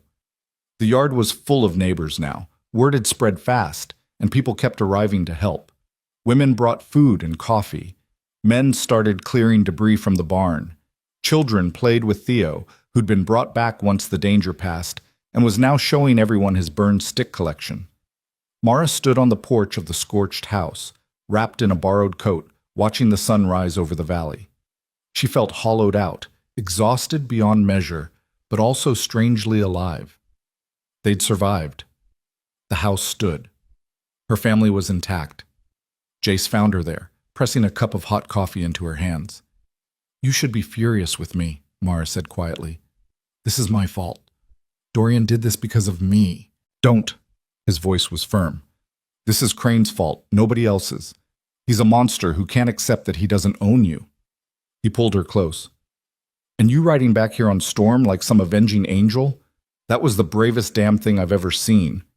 Or the stupidest. Maybe both." He kissed the top of her head. "But it's one of the reasons I love you." Sheriff Pritchard climbed the porch steps, looking grim. Jace, Mara, we need to talk. They followed him to the kitchen, where he spread out a map on the table. The prisoners are talking. Turns out Crane didn't leave the area like the marshal ordered. He's holed up in an old line shack about 15 miles north of here, waiting for news of the fire. He tapped the map. We're going to arrest him, today, before he can run or hire more killers. I'm coming, Jace said immediately. Figured you would. Tom and Vernon want in too, plus the marshal and his deputies. Going to be a whole party. He looked at Mara. Question is, what do we do with you? Keep me safe, she said. That's what Dorian's afraid of, that I'll be around to testify against him. So keep me alive and let the law handle the rest. You sure you don't want to come? Face him down? Mara thought about it. Part of her wanted to be there when they dragged Dorian Crane out in chains, wanted to see his face when he realized he'd finally, truly lost. But another part, the part that had survived by being smart, not reckless, knew her place was here. I'll face him in court, she said. Under oath. Where my words have power and his money can't save him. That's where I'll win. Pritchard nodded approvingly. Smart woman. All right, we'll leave a couple of men here to guard the ranch, just in case. Rest of us will ride out within the hour. After he left, Mara turned to Jace. Be careful. Please. Always am. He cupped her face in his hands. This ends today, one way or another. And then we get to start actually living our lives. I'd like that. He kissed her, deep and thorough, a promise of all the tomorrows they'd fought so hard to claim. Then he was gone, riding north with a posse of angry ranchers and determined lawmen, leaving Mara to wait and hope and pray. The line shack was a miserable place, barely more than 4 walls and a roof used by cowboys during winter range rides. Dorian Crane sat inside, drinking whiskey from a silver flask, while his lawyer Pemberton paced nervously by the window. They should have reported back hours ago, Pemberton said. Perhaps they're being thorough. Or perhaps they failed. The lawyer's voice was tight. This was a mistake, Dorian. Hiring killers, burning property. This goes beyond recovering your wife. This is attempted murder. She's not my wife anymore, remember? That idiot judge saw to that. Dorian took another drink. So now she's just a woman who embarrassed me. Made me look weak. Took something that belonged to me. She's a human being. She's mine. The words came out as a snarl. I paid for her. I owned her. And if I can't have her, then I'll make sure Holloway doesn't either. It's a matter of principle. Pemberton stared at him with dawning horror. You're insane. No, counselor. I'm just a man who understands that some things are worth more than money. Reputation, pride, the satisfaction of knowing your enemies suffer. He smiled. When I hear Holloway's ranch burned to the ground with him in it, I'll ride back to Pittsburgh and forget Mara Kent ever existed. But not before. The lawyer was opening his mouth to respond when the door crashed open and Davies stormed in, gun drawn, with Jace and a half-dozen others behind him. Dorian Crane, you're under arrest for attempted murder, arson, and conspiracy to commit murder. Dorian stood slowly, setting down his flask with deliberate care. On what evidence? Your hired guns. They're singing like canaries. Told us everything, how Pemberton hired them on your orders, how you planned the whole thing, how you've been hiding up here waiting for news. Davies smiled coldly. It's over, Crane. For a long moment, Dorian just stared. Then something in him snapped. He lunged for Jace with a roar of pure rage, his hands going for the rancher's throat. Jace sidestepped and drove his fist into Dorian's face with 4 years of fury behind it. The steel magnate went down hard, blood streaming from his broken nose. That's for taking my wife, Jace said. And this? He kicked Dorian in the ribs, not hard enough to break anything, but hard enough to hurt. That's for trying to kill me and destroy my home. Davies pulled him back before he could do more damage. Easy, Holloway. We need him alive to stand trial. They hauled Dorian to his feet and cuffed him while Pemberton stood frozen, watching his client and his career both go up in smoke. Davies turned to the lawyer. You're under arrest too. Accessory to attempted murder. I didn't know. I only hired them to... Pemberton's voice rose to a panicked squeak. I want immunity. I'll testify against Crane. I'll tell you everything. Shut up, you fool, Dorian snarled, but it was too late. The damage was done. By the time they rode back to Red Valley with both men in custody, Pemberton had confessed everything. The bribes, the forged documents, the payoffs to doctors, all of it. He'd turned on Dorian Crane with the speed of a rat, abandoning a sinking ship. At the ranch, Mara was helping clear debris when she heard the horses.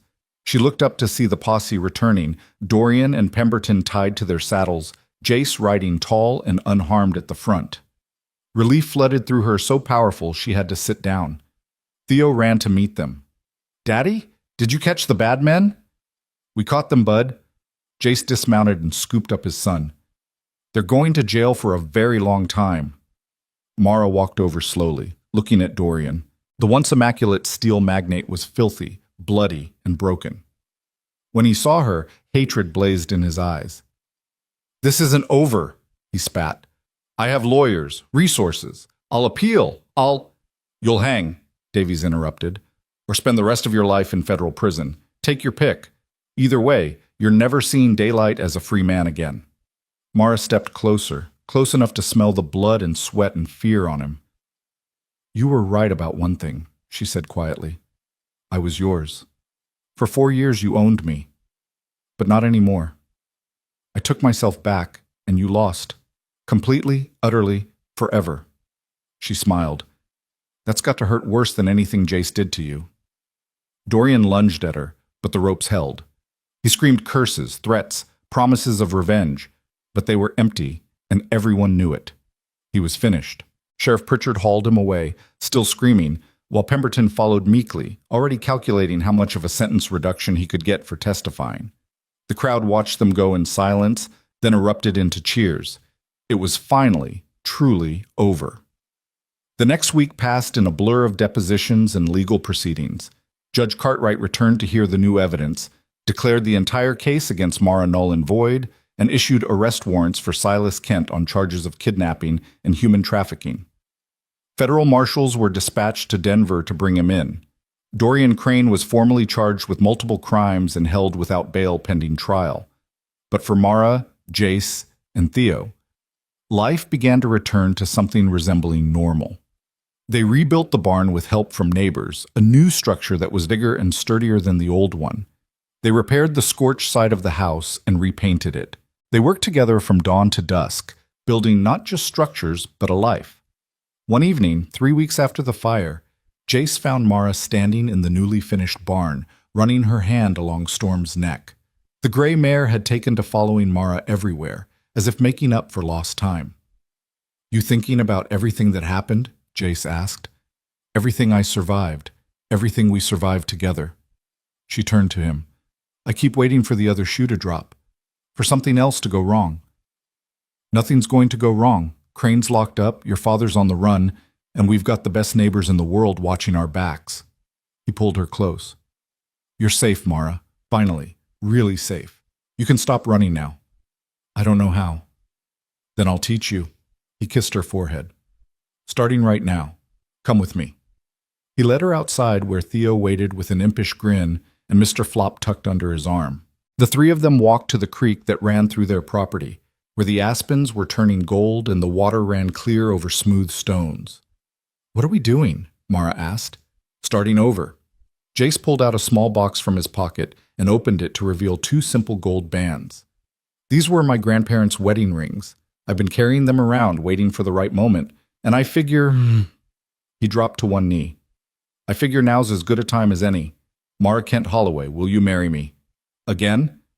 Properly this time with all our friends here. No guns or force or fear, just us and our family and a fresh start?" Mara's eyes filled with tears. "Yes, God, yes." Theo cheered and threw Mr. Flop in the air. "We get to have a wedding. Can I wear my fancy shirt?" "You can wear whatever you want, bud." They planned it for the first Saturday of winter, when the first real snow had fallen and transformed the valley into something out of a fairy tale. The entire town turned out. People crammed into the little church, spilling out onto the steps and into the street. Martha Yates had organized the whole thing with military precision. Eleanor Henderson had made a dress that actually fit and flowed like water instead of hanging like a shroud. And Doc Harrison had volunteered to give Mara away since her father was wanted by the law and her mother was long dead. Mara walked down the aisle in a dress of soft cream wool with lace at the collar and sleeves, her hair crowned with winter berries and evergreen. Theo went ahead of her, carrying Mr. Flop in a small pillow with the rings tied on. And at the front, next to the preacher, stood Jace in his best suit, looking at her like she was the only thing in the world that mattered. The ceremony was simple and perfect. They spoke vows they'd written themselves, promising not just to love and honor, but to fight for each other, to stand together against whatever came, to build a life worth all the struggle it had taken to get here. When the preacher said, "You may kiss your bride," Jace pulled her close and kissed her like he'd been waiting his whole life for this moment. Because he had. They all had. The reception was held at the town hall, transformed with evergreen garlands and hundreds of candles. There was dancing and food and terrible jokes and toasts that went on far too long. Theo fell asleep on a bench with Mr. Flop and 3 pieces of cake in his stomach. Storm was brought to the door so Mara could give her a piece of the wedding cake, and the mayor ate it delicately while the crowd laughed and cheered. As midnight approached, Jace and Mara slipped away from the celebration. They walked through the snow-covered town, hand in hand, to where their wagon waited. "Ready to go home, Mrs. Holloway?" Jace asked. "More than ready, Mr. Holloway." They drove through the winter night, their breath steaming in the cold air, the stars brilliant overhead. At the ranch, they carried sleeping Theo inside and tucked him into bed. Then they stood in their bedroom, shared and claimed, and looked at each other. "I can't believe we're really here," Mara whispered. "After everything, we made it." "We did." Jace pulled her close. "And we're going to keep making it, every day, for the rest of our lives." They made love that night with the tenderness of people who'd almost lost each other and the passion of people who refused to waste a single moment. Afterward, they lay tangled together, listening to the wind outside and the soft sounds of their home settling around them. "What do you think happens now?" Mara asked. "Now that the fighting's over?" "We live," Jace said simply. "We raise our son. We work the ranch. We watch the seasons change. We grow old together." He paused. "We get to be boring." Boring sounds perfect. And it was. The months that followed brought news from the outside world. Dorian Crane was sentenced to 20 years in federal prison. Silas Kent was caught trying to flee to Mexico and faced trial for kidnapping and fraud. Pemberton turned state's evidence and got a reduced sentence but was disbarred and disappeared into obscurity. The network of doctors and sanitarium owners who'd participated in imprisoning Mara and dozens of other inconvenient women was exposed and dismantled. But in Red Valley, life went on in the best possible way. Spring came, and with it the planting of gardens and the birth of foals. Summer brought long days of work and longer evenings of rest. Autumn saw the harvests and the first frost and Theo starting school, where he told everyone about his mama who'd fought bad men and won. Winter came again, completing the circle, and on a cold December morning, Mara woke to find Jace watching her with soft eyes. "What?" she asked, smiling. "Just thinking about how lucky I am. That you came back, that you fought so hard, that we get this. I'm the lucky one." She kissed him. "I could have died in that sanatorium, could have given up, could have believed Dorian when he said I was crazy, but I didn't. And I got this, got you and Theo and Storm and this valley and this life." "You got what you earned," Jace corrected, "by being the strongest, bravest person I know." Later that day, they all rode out together. Jace on his big bay, Theo on his pony Betty, and Mara on Storm. They rode to the high meadow, where the valley spread below them like a promise, all gold and brown and white under the winter sun. Theo galloped ahead, laughing, while Biscuit ran beside him. Mara pulled Storm to a stop and just looked at her son, at her husband, at the land that had become her refuge and redemption. "You okay?" Jace asked, pulling up beside her. "Better than okay?" She turned to him, her eyes bright. "I'm home. Really, truly home. Not just the place, but the feeling, the belonging, the peace." She took a deep breath. "I'm not running anymore, Jace. I'm not hiding. I'm not afraid. I'm just here, present, living." "Yeah." He reached over and took her hand. You are. They sat like that for a long moment. Two people who'd been broken and had found each other and had somehow, against all odds, made themselves whole again. Below them, Theo called out that he'd found rabbit tracks. Storm shifted beneath Mara, eager to run. The sun blazed cold and clear above the mountains. And Mara Holloway smiled, squeezed her husband's hand, and rode down to join her son. Because this was her life now. Not perfect, not easy, but hers. Chosen and claimed and fought for. A life built on love and courage and the absolute refusal to let evil win. She'd been taken from this valley 4 years ago, a young mother torn from her family in the dead of night. She'd been imprisoned, drugged, beaten down, and told she was nothing. She'd survived horrors that should have broken her. But she hadn't broken. She'd endured. She'd escaped. She'd found her way home. And now, riding across the snow-covered meadow with her husband and son, hearing their laughter echo off the mountains, feeling the warmth of the winter sun on her face. Now Mara knew what victory truly meant. Not the courtroom ruling or the sentencing of her captors, not even the wedding that had made her marriage real again. Victory was this, a moment of pure, uncomplicated joy. A family reunited, a woman who'd been told she was worthless proving that she was worth everything. As they rode back toward the ranch at sunset, Mara looked up at the first stars appearing in the darkening sky and whispered a prayer of gratitude. For second chances. For strength when she'd needed it most. For neighbors who'd become family. For a man who'd loved her enough to wait and fight and forgive. For a little boy who called her mama without hesitation. For a life that was finally, truly, beautifully hers. That night, after Theo was asleep and the house was quiet, Mara stood at the kitchen window looking out at the valley. Jace came up behind her, wrapping his arms around her waist. "What are you thinking about?" he asked. "Everything. Nothing. How far we've come." She leaned back against him. "How many times I almost didn't make it. How close we came to losing everything. But we didn't lose. We won." "We won," she repeated, feeling the truth of it settle into her bones. "We really did." Outside, snow began to fall again, soft and gentle, covering the scars left by the fire, blanketing the valley in white. Tomorrow would bring new challenges, fences to mend, cattle to feed, a ranch to run. But tonight was for peace, for gratitude, for love. Mara turned in Jace's arms and kissed him, slow and sweet, a promise renewed with every breath. This was her home. This was her family. This was her life. And nobody, not Dorian Crane, not her father, not all the forces of law and money and cruelty combined, could ever take it from her again. She was free. She was home. She was whole. And that was everything. The end.